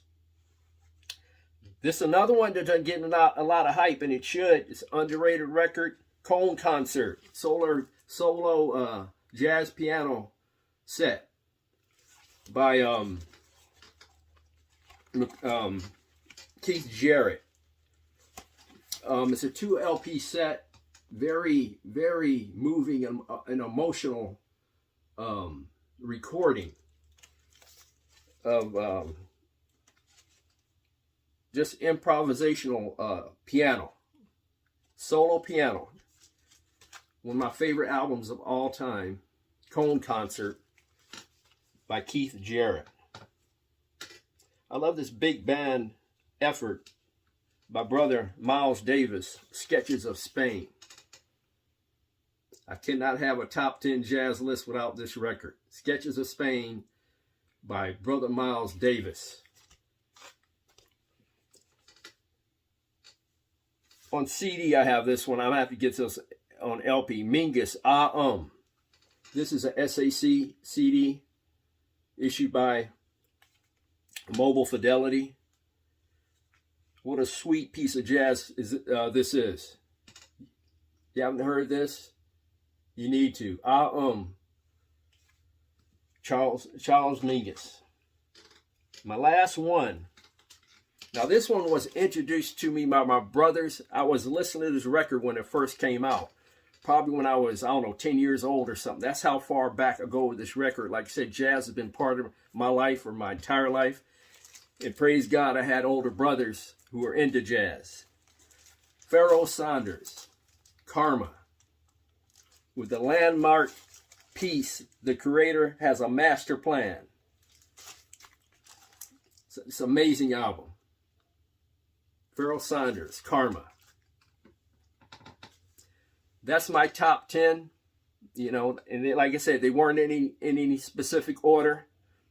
But please leave your favorite jazz albums in the comment section below. I really appreciate it. Please like and subscribe. I appreciate that as well. It was fun getting these albums out and putting together this top 10 list. Like I said, they weren't in any specific order. But thank you very much for viewing. God bless. Strong love. Peace to all. Oh, I got some listening to do. You got homework. Well, there was a few that I recognized, the artists, but like he mentioned a whole bunch of new ones that, like that Keith Jarrett piano stuff. Yep. Definitely want to check that out. Yep. And I would check out Pharoah Sanders just because that's a cool name. Yeah. Pharoah Sanders. Well, and he mentioned some of the legends, Coltrane, Miles Davis. Sure. I mean, those I expect to be in that list. Absolutely. And specific albums too. And, a double album of a solo piano and things like that. So, some of them are definitely more specific to a certain style or a certain what have you. But again, no particular order, and just those are, his top 10. And I would say that'd be a great place to dive in and start. Well, I like that he didn't try to put them in an order of favorite, and just kind of left them like that, because it's easier to appreciate the whole than to try to, say what's your favorite, because you could spend days trying to decide which one's number one. Right. And even having a couple honorable mentions there. So it's not just 10, but those are the 10 that are all in this bucket. And these are the ones that almost fit in that bucket. Well, and you notice with the honorable mention, he mentioned, it does have some voice, which with jazz, they really do like the instrumentals. They singing isn't as dominant in jazz. But it is not forbidden either. No, So no. But you, unlike other genres where like singing is the main point of the genre, jazz is about the musicians. yeah, the music does tell the story with a lot of the jazz for sure. Yeah. And can you imagine when he moved and having to relocate that? Because I bet you he's got that in a very like organized, indexed style. And Oh yeah, I wouldn't trust the movers to be moving those albums. I'd be doing it myself. absolutely. That's 100% a hand by hand job. Like you make sure you get all those where they're supposed to go. That was a very awesome review, Kenny, and I'm gonna see if he's got some classical lists in there because when you Nice. mentioned that, I was like, oh, I wonder what his classical vinyl looks like. Sure. Because I would not be surprised if there's a good chunk of it there. Yeah. well, yeah, you know those jazz guys, they also have a classical side. Indeed. So seeing the origins. So some of those jazz musicians he mentioned, I'm guessing, just a educated guess, that we're probably going to see, or maybe one or two of them in this list of the 5 most important jazz musicians, because there's certain ones that you hear their names over and over again when people mention jazz. There are certain giants that you can't ignore. And that's one of the reasons why it says 5 most important rather than 5 greatest or best or whatever. So it's not a, it's less of an opinion thing and more of a, most important based on, the body of, work that they produced, based on how influential they were to everybody who came after them. Lots of different factors, I'm sure. Yeah, and that's the key, is influential. It's not so much like whether they were the best at the style, but their influence, especially in the early days of jazz where it was going into its own. That's where influence matters. Indeed. And this is where we go back to Learn Jazz Standards, because he is definitely a go-to on the jazz information. That second video right there, I can see the cover of that real book. That's one of those things. That's one of those things you'll see about jazz, is a lot of it comes down to a real book where it's just a small little snippet of paper that can tell you everything you need to know about the song, but it doesn't tell you how to improvise over the song. Like it can tell you what key it's in, what notes, are acceptable, or, the correct notes, but it doesn't tell you how to make that jazz. Well, and so it's helpful. And the same way he was showing the standards in the other video, it's getting to know the chords you're dealing with. And, with jazz, it's a lot of improv. So how you play on top of that starts to become the music's in you. You have to find it and pull it out. And in the same way that if you listen to a lot of rock music, you'll recognize a 1-4-5 progression when you hear it. You'll recognize maybe a 1-6-2-5 progression when you hear it. Same thing will happen with jazz, where as you build up your repertoire of what you listen to or know or have taught yourself how to play, you'll recognize, oh, this is kind of like Starlight, or this is kind of like Autumn Leaves, but with a difference. You'll be able to relate them together. So it's not like fully learning a brand new piece every time, because you've learned the the important structures, like the 2-5-1 we talked about, the Coltrane changes.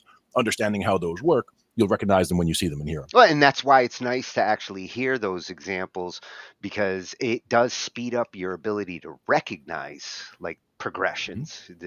When you've heard enough of the progressions in different examples, somebody starts playing and you're like, oh, 2-5-1. Okay, we're in Autumn Leaves. Once you recognize them, or once you hear them and start to pick them out, they'll just become second nature. You'll hear it and you'll be, oh, okay, that's super easy. And you could be at a in a jam session playing with people, and the first time around you didn't hear what they were doing, but all of a sudden you heard that 2-5-1. So the next time you're right on it, and someone's like, oh, how did you know they were going to do that? It's like, well, I heard it coming and I recognized what I heard, so I just jumped right there. And I assume that's what they were doing. That's why bands can have you come in on those open mics, and you don't necessarily know the song, but you pick it up in a round or two. Yep. Exactly. Or, they can just wind me up and be like, if you can show me that the bass part just goes doom, doom, doom, doom, doom, then I can just jump on that and build from there. And I can hear where the chord changes are and all that, which is very helpful and comes from playing a lot of, getting on stage and challenging myself, like getting on stage with people I haven't played with before. And they say, okay, we're going to do something that's in, B and E, back and forth. All right. Or we're going to do something that's just a funk jam in C or whatever. Or it could be something complicated. It's like, do you know how to play, They Call Me the Breeze? Like, yeah, sure, whatever. That's complicated, but I'm saying that's, they call a particular song, or they can just say, we're going to jam in whatever and go. But it all works out. Glenn can do it. Yeah, it's fun. And the more practice you do, the more you do that, the easier it gets, or the less intimidating it is. Because some people, like, if someone said, hey, you want to come up and play bass with us? And you go, oh, well, what songs are you going to do? And they're like, oh, I don't know, just come on up. Some people, they'd be like, no, thanks. I would want to work on it, write out my charts, understand the songs, have everything locked down, and then come back and play them.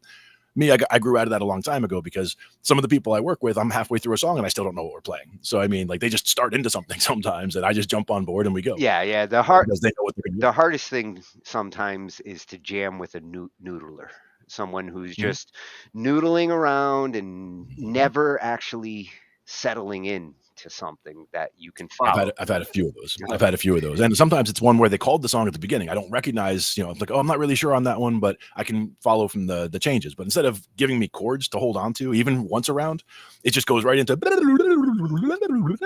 I'm like, what am I supposed to hear there? Yeah. Well, I need something. Guitarists are infamous. The lead guitarists who just want a solo, and they don't actually give themselves a little rhythm and accompaniment to get going, and they just want to like lead the whole time. It's hard to get someone to accompany you if you don't get them into the groove.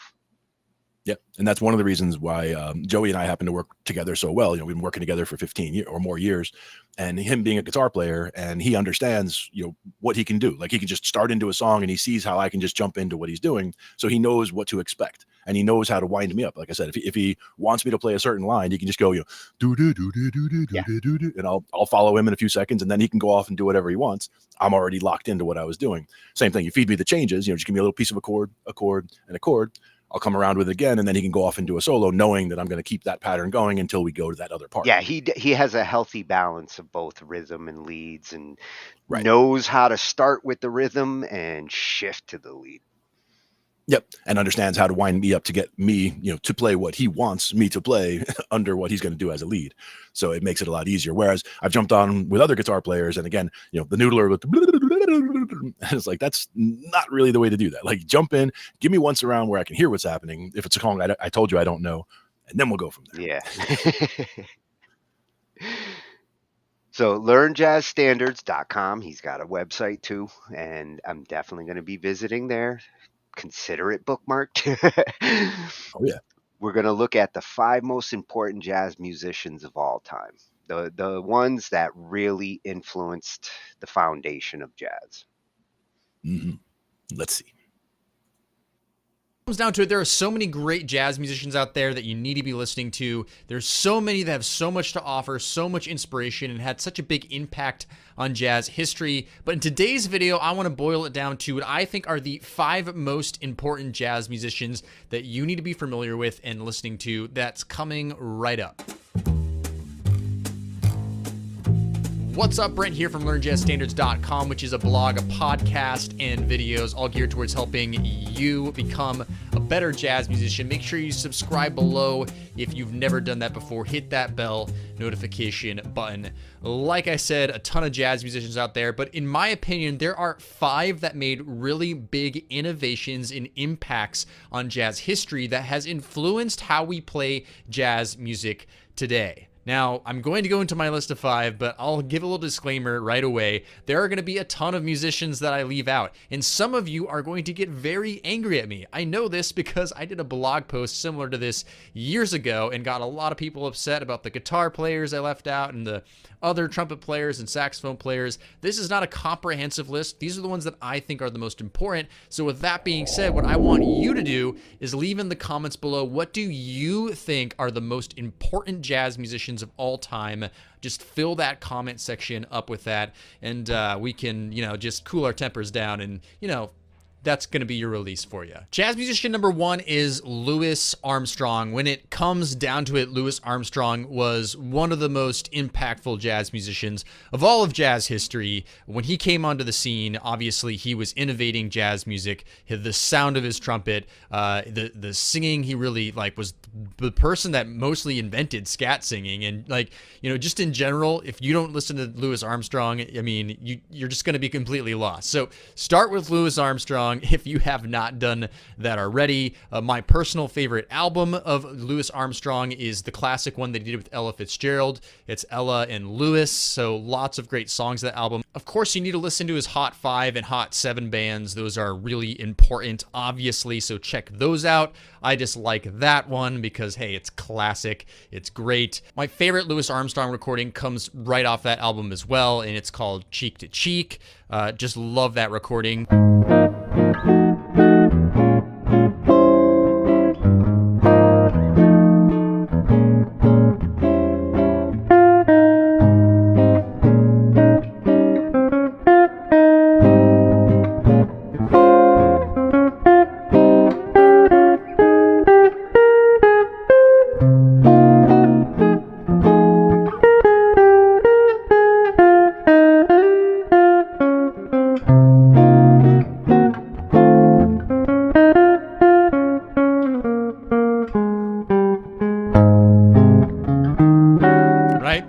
Love that song a lot. So Cheek to Cheek, Louis Armstrong, absolutely just have to know him. All right, jazz musician number 2 is Duke Ellington. Now, Duke Ellington is arguably one of the most important musicians of, well, a lot of jazz, but especially the swing era. He had the Duke Ellington Orchestra.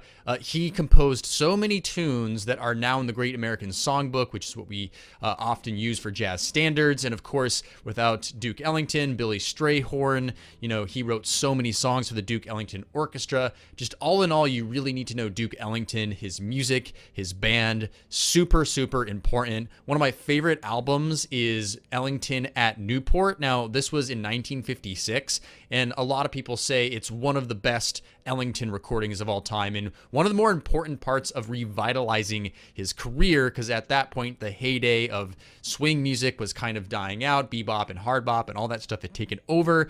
So this was an incredible concert, and the tune that really stands out in this concert is Diminuendo and Crescendo in Blue, where Paul Gonsalves, the saxophone player, takes this incredibly long solo, and it is astounding. The crowd starts going absolutely nuts, dancing, and Paul Gonsalves apparently, passed out, or not passed out, but collapsed on the ground afterwards, and Duke Ellington took over and was playing.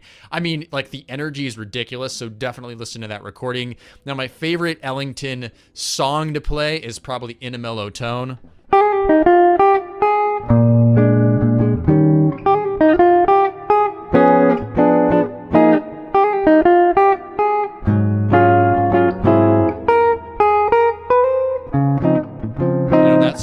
Love that tune a lot. I mean, just so swinging. So I always like to call that one when I'm just really in for a swinging tune. So Duke Ellington, have to know his music. Super important in jazz history. Now, jazz musician number 3 is Charlie Parker, and I would have to almost lump in Dizzy Gillespie with Charlie Parker because they were really the duo that pioneered the bebop movement in the 1940s, but Charlie Parker really gets a lot more recognition for that. So Charlie Parker and Dizzy, you definitely have to know, but Charlie Parker was just really a huge innovator in the music.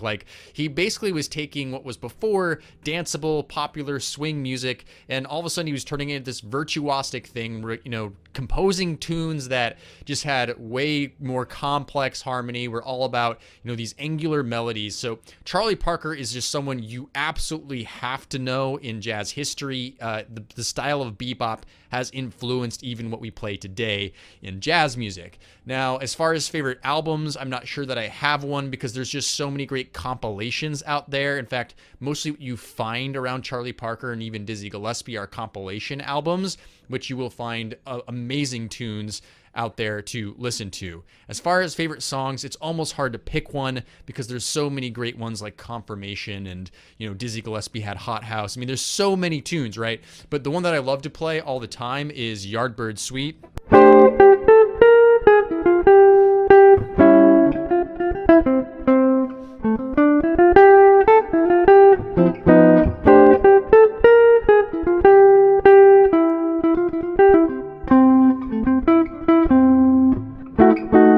bridge. Anyways, Yardbird Suite, love that tune. Gotta know Charlie Parker, super important in jazz history. All right, jazz musician number 4 is definitely important, and that would be Miles Davis. Now, Miles Davis is important for many reasons. First of all, he's one of the only musicians that actually adapted with the times. For example, he started off in the bebop era, and he even played with Charlie Parker in the 1940s. Then he went on and he started playing hard bop and cool bop, which is more the West Coast style in the 50s. He started playing fusion music. He even started playing pop music at the end of his career, right? So he's just really spanned everything that was happening in jazz. On top of that, of course, he was an incredibly melodic, beautiful player, and so a lot of inspiration for his playing itself and his compositions, although there's some debate about whether he stole some from people, which is, you know, neither here or there. But, you know, he also was really important for being a band leader, bringing together incredible musicians, right? Like Wynton Kelly and Bill Evans, and then Herbie Hancock and Ron Carter and, you know, Tony Williams. All these people like really exist and became big, largely in part because of Miles Davis and then being a part of his band. Now, my favorite Miles Davis album is Someday My Prince Will Come. I love the Cannonball, rather the Hank Mobley and the John Coltrane and all those guys. Like, I love that particular band. So Someday My Prince Will Come is my favorite. My favorite Miles Davis tune is probably Blue and Green. It's just a beautiful, beautiful ballad.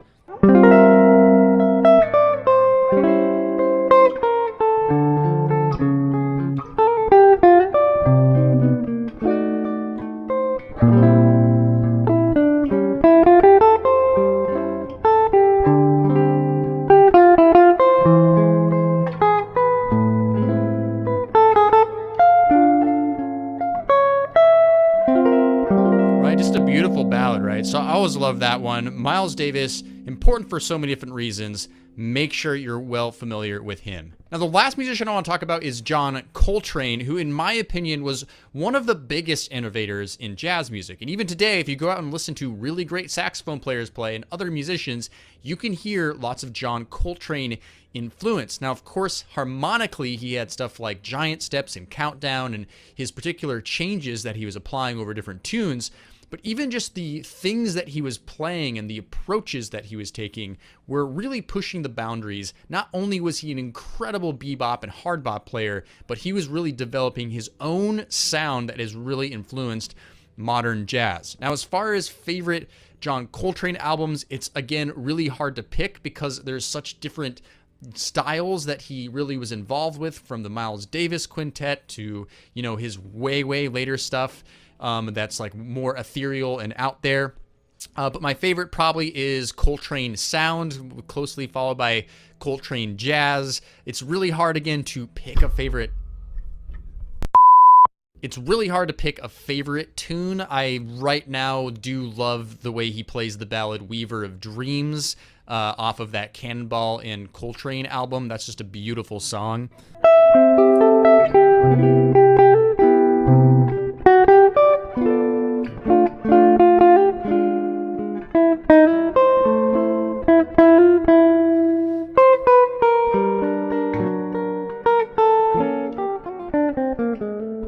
Right? So Weaver of Dreams, that's a nice song.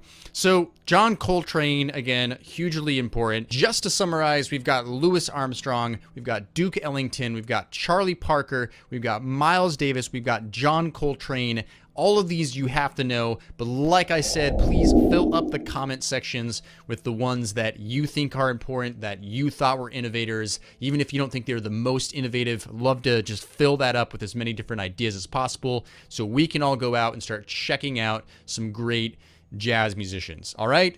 That is all for today's video. I want to thank you so much for watching. Appreciate you. Make sure you smash that like button. Make sure you subscribe to the channel, and I'll see you in the next video.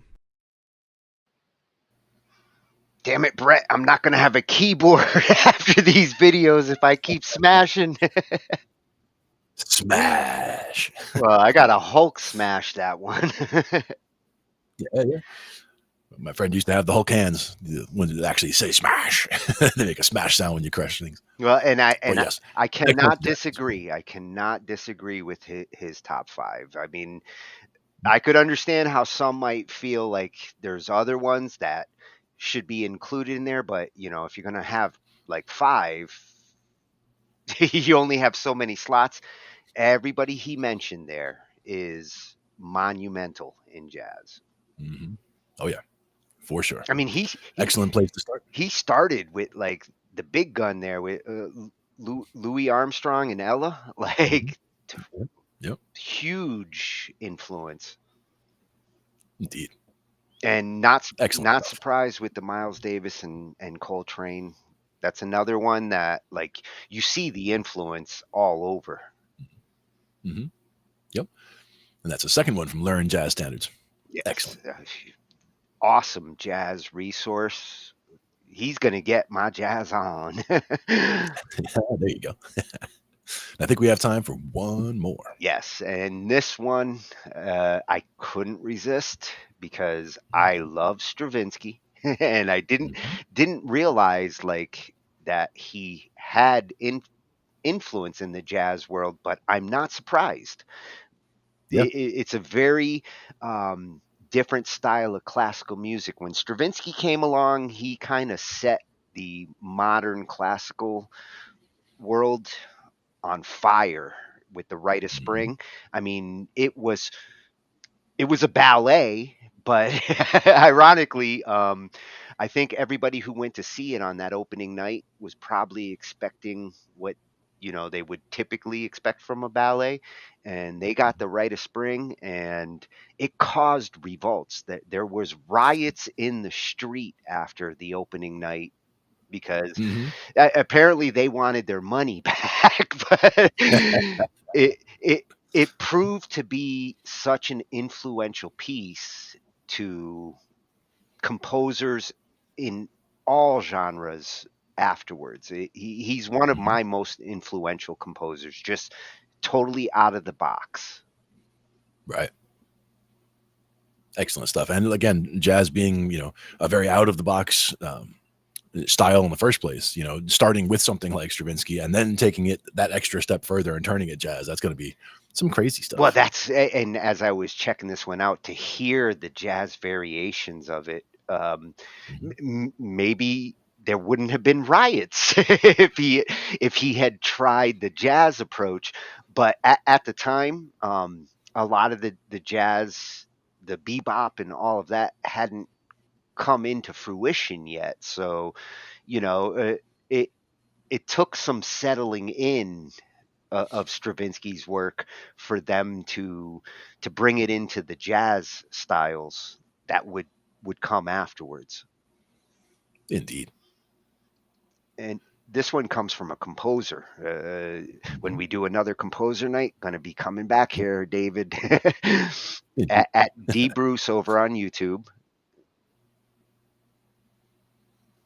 That map of music looks interesting too. Oh yeah. He's got some cool videos in here. How to write music for instruments you can't play. Sure. Definitely interested in that. In the meantime, we have why jazz musicians love Stravinsky. And I love Stravinsky too. Yeah. My name's David Bruce. So if you ask jazz musicians which classical composers they like, one name that crops up more than most, even amongst people who aren't really into classical music, is Igor Stravinsky. And I think a lot of that comes down to just one piece, the Rite of Spring. I mean, just look at how many jazz versions there are of the Rite that have been made over the years.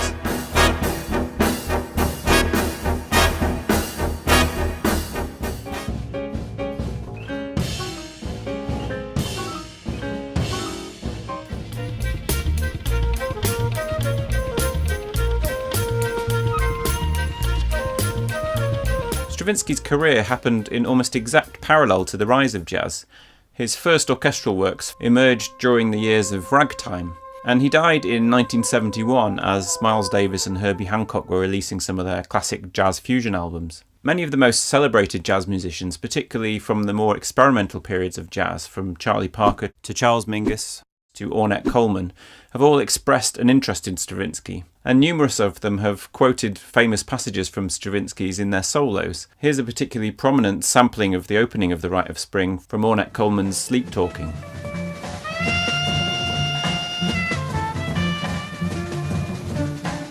So many of these are among the more experimental jazz composers, and this may give us part of the clue as to where the interest lies. But overall, I would say that part of the reason why so many jazz musicians love him is that a lot of what Stravinsky does has a sort of second cousin, distant family resemblance to jazz.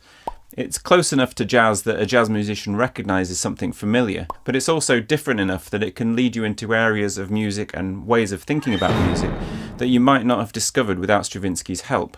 And this goes for areas of rhythm, harmony, orchestration, and overall attitude. But we'll come back to that in a minute. I first wanted to look at how jazzy Stravinsky himself actually was. And the surprising answer is really not very much. I mean, think of two of the main distinguishing features of jazz: improvisation and swing. Improvisation just doesn't exist in any of Stravinsky's works. It was all precisely notated. But that's perhaps not so unexpected. But think about swing. If anything defines Stravinsky's style, it's that straight, unswung pulse. And that goes for works right across his career, from the violent string pulses in the Augurs of Spring, through to the opening of the 1966 Requiem Canticles.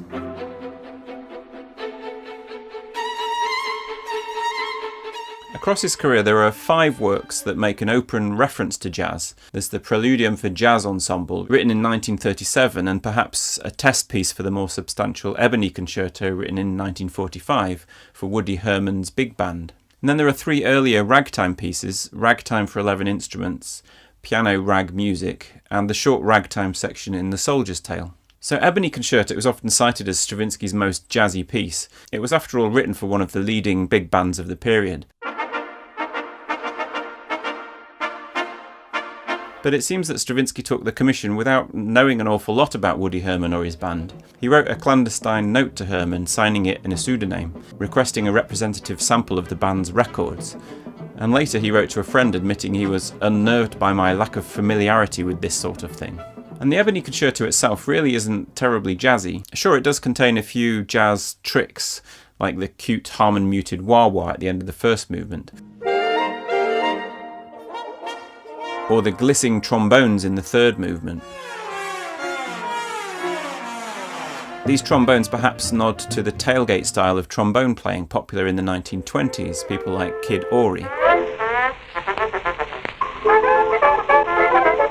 But to see how deeply unjazzy the Ebony Concerto really is, just look at the writing for drum kit. There are no swinging ride cymbals, no sense of that percussion backbone that runs through all big band writing. The kit is instead very modestly used, limited to just a few military-style rolls in the second and third movements.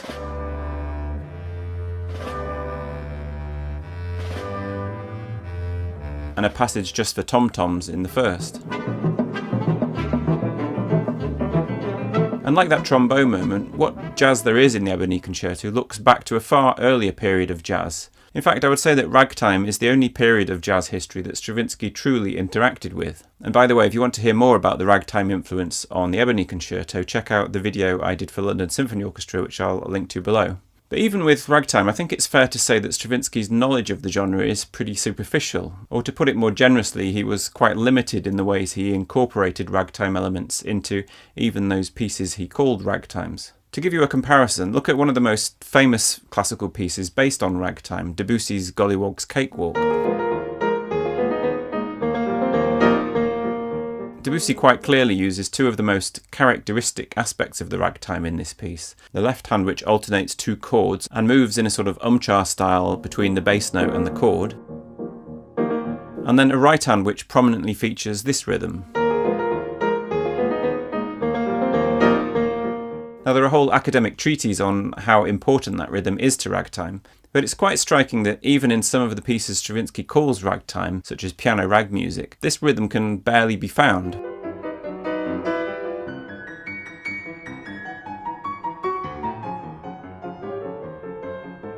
In this piece, the main characteristics Stravinsky's music has in common with ragtime can be summarised as offbeat chord stabs, those umchars, and melodies that play with on-beat, off-beat rhythmic tensions.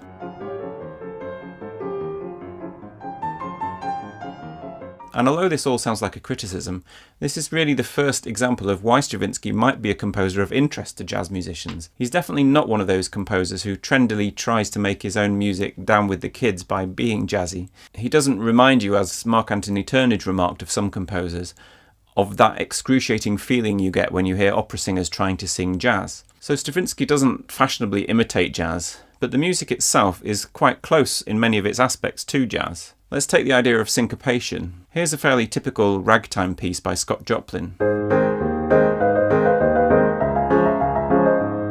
The left hand has that typical 2-chord umchar pattern we talked about, and against the umchar we have syncopation in the right hand, syncopation which sometimes falls on the 8th note, sometimes on the 16th note. In fact, if we remove what are essentially on-beat passing notes in the right hand, you can see how syncopated the passage really is. Now firstly, umchar patterns like this are themselves extraordinarily common throughout Stravinsky's music, but let's look specifically at the petit airs movement from Stravinsky's Soldier's Tale.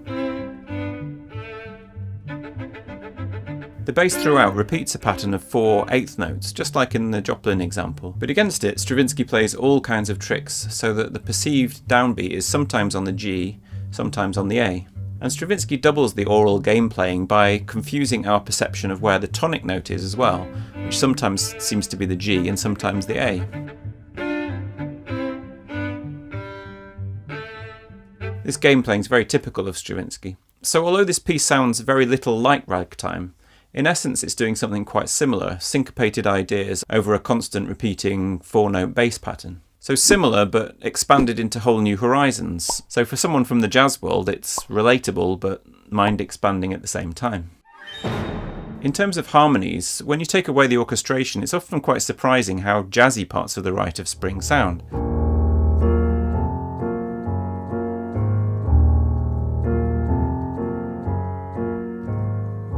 One of the aspects of Stravinsky's style that I think particularly appeals to jazz musicians is the way of having a diatonic melody which is then harmonised by some pretty radical chords underneath.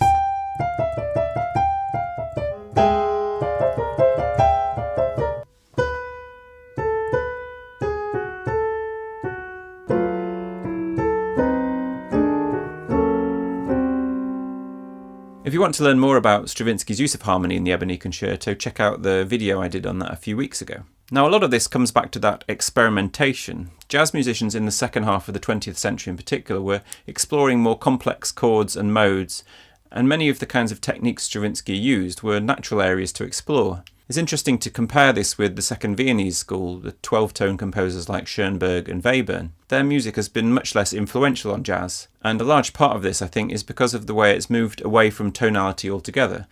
Stravinsky's music may be dissonant and experimental, but it remained rooted in tonality, however distorted, and that I think made him someone that jazz composers could relate to. In terms of orchestration too, many of Stravinsky's choices seem to have had particular resonance to jazz players. Pianist Bob Gluck describes how he discovered Miles Davis's Bitches Brew and The Rite of Spring at about the same time, and one thing he noticed that they shared in common was the bass clarinet.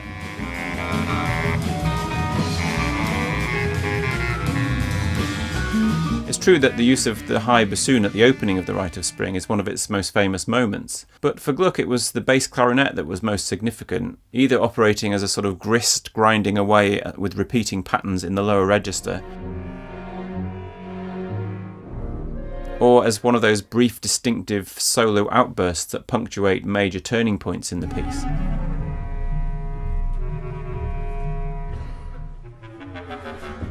And I think he's right that you could say this makes it one of the most distinctive elements in the sound world of the whole piece. As Gluck says, like Bitches Brew, the Rite had a brew all of its own.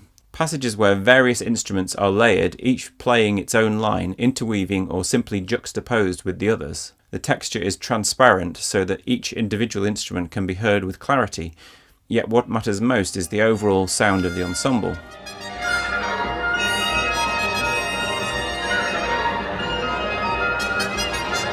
And for Gluck that formed a direct comparison with the way Miles Davis layers instruments on The Pharaoh's Dance, for example, from Bitches Brew.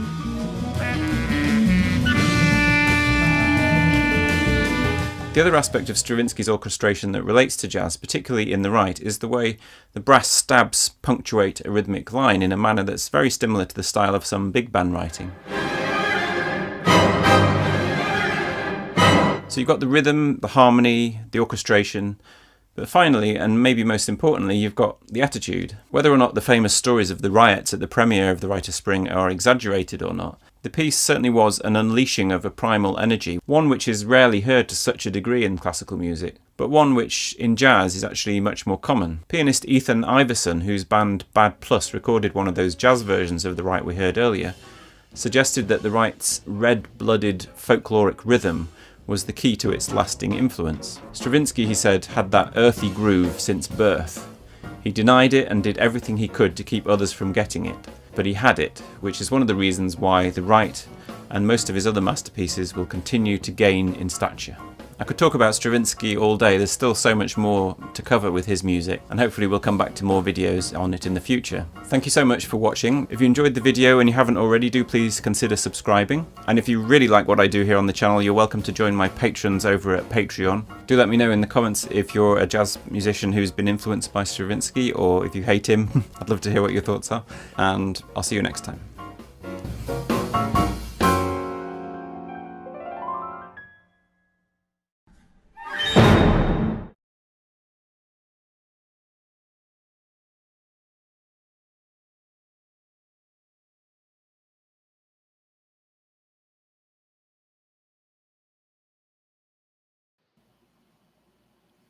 Oh, it warms my creative heart to see a Stravinsky lover like that go into that kind of in-depth analysis. Absolutely. Wow, David, you got a fan here. I will check out all your Stravinsky analysis. That was Nice. so good. Call that Jazzvinsky. Yeah. Well, see, I never saw the connection with Stravinsky and jazz till now, but he does have some metal influences. My guitarist back in the 90s was a huge, he's the one who turned me on to Stravinsky. And when you listen to The Rite of Spring, especially, you hear elements of metal, like the approach that he took. And the way David mentions that, I guess the difference between him and, say, a jazz musician, the jazz musician would improvise in a way that's free flowing and experimental there, whereas Igor would meticulously, purposely, like, do the same thing, but it's pre-planned. Right. It's all It's sketched out. intentional. Yeah. And his choice of instruments, that gave him a very distinct orchestral sound.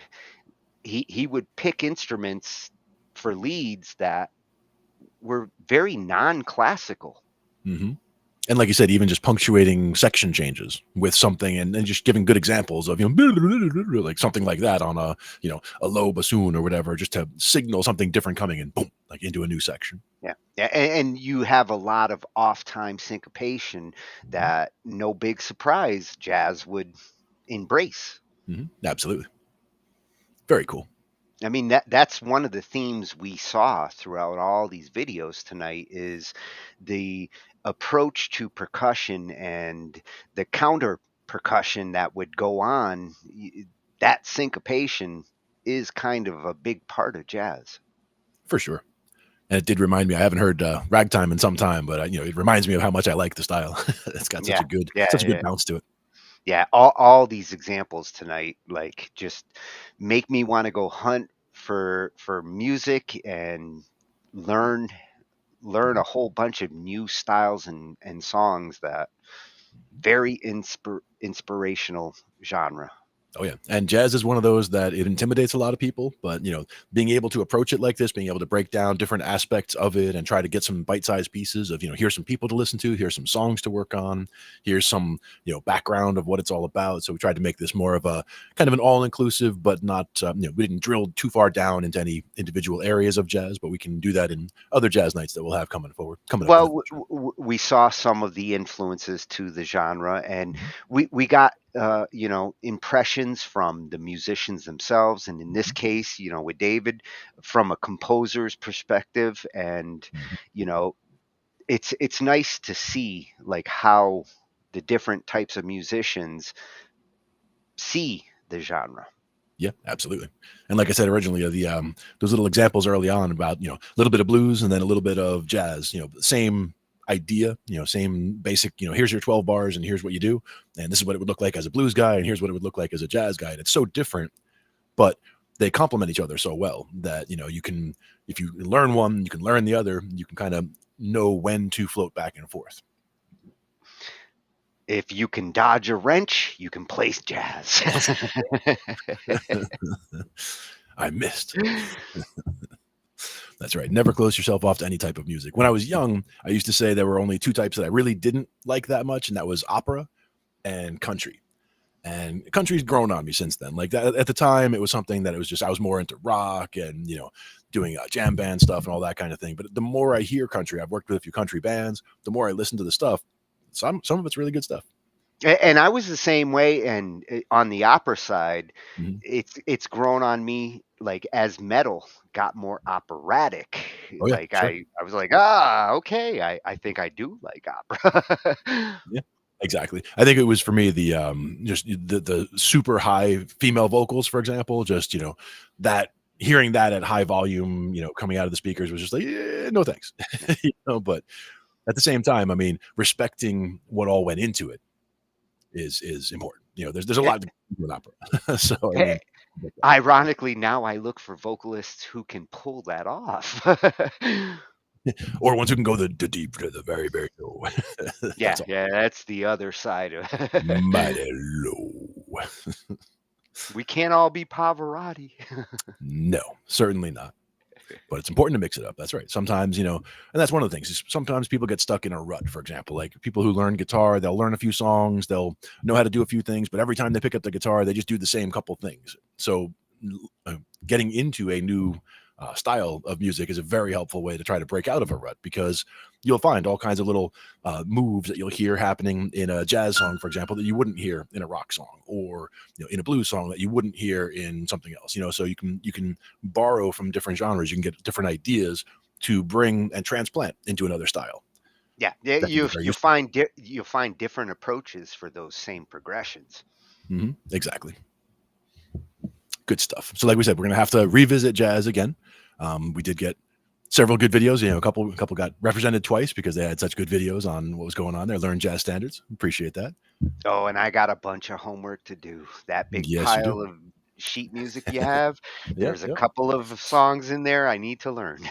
Absolutely. As we were watching that one about the top, 10 standards to learn, I was looking through my stack right there, and I found, On Green Dolphin Street. I found, Roxy. I found Blue Bossa. I mean, I found I think 4 or 5 of the ones that he mentioned just in the top, just starting to look through the stack. And I know the stack is quite solid. So we'll definitely have some fun with that. And that's not even getting into the, I have a full storage bin, Tupperware storage bin, one of the big ones, that is literally filled with 2 stacks of sheet music. So, I mean, and in books, I mean, a Tchaikovsky book, a Chopin, probably half of it is Chopin, but it's just, that's what I was going to say. Like, classical night is coming, maybe next week. Maybe. We'll at this point, now that I'm all jazzed up, classical, that's my jam.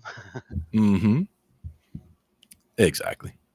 So, thanks for joining us, everybody, on this Thursday. And we'll definitely be back and do it again. We do this every week. We'll be back. Some people will be here tomorrow, too. Don't forget about that. Tatius will be in at 9, Band Lab plus coffee. And then I think we're going to be checking out the album review that that V-Rap and Aeramo Stax did on Tuesday. We're going to be taking a second look at that. Very cool. That'll be tomorrow night, and we'll be back with more Talking Shh I.T with Glenn and Tony next week. Thanks, everybody. Night, everyone. See you next time.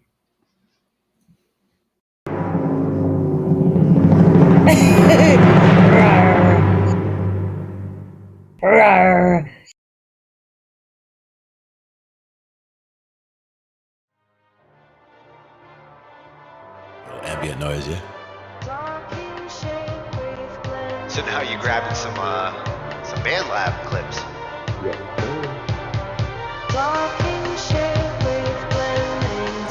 Now for me, that would also be something where I would use volume automation and bring that from the bottom, bring it in and then bring it back out.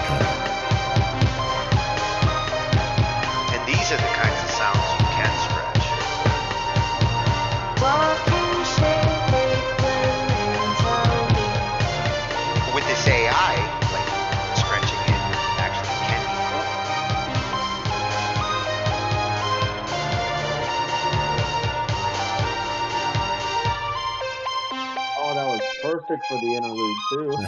Ends it right in the right I didn't spot. even notice 40. Talking shit with Glenn and Tony.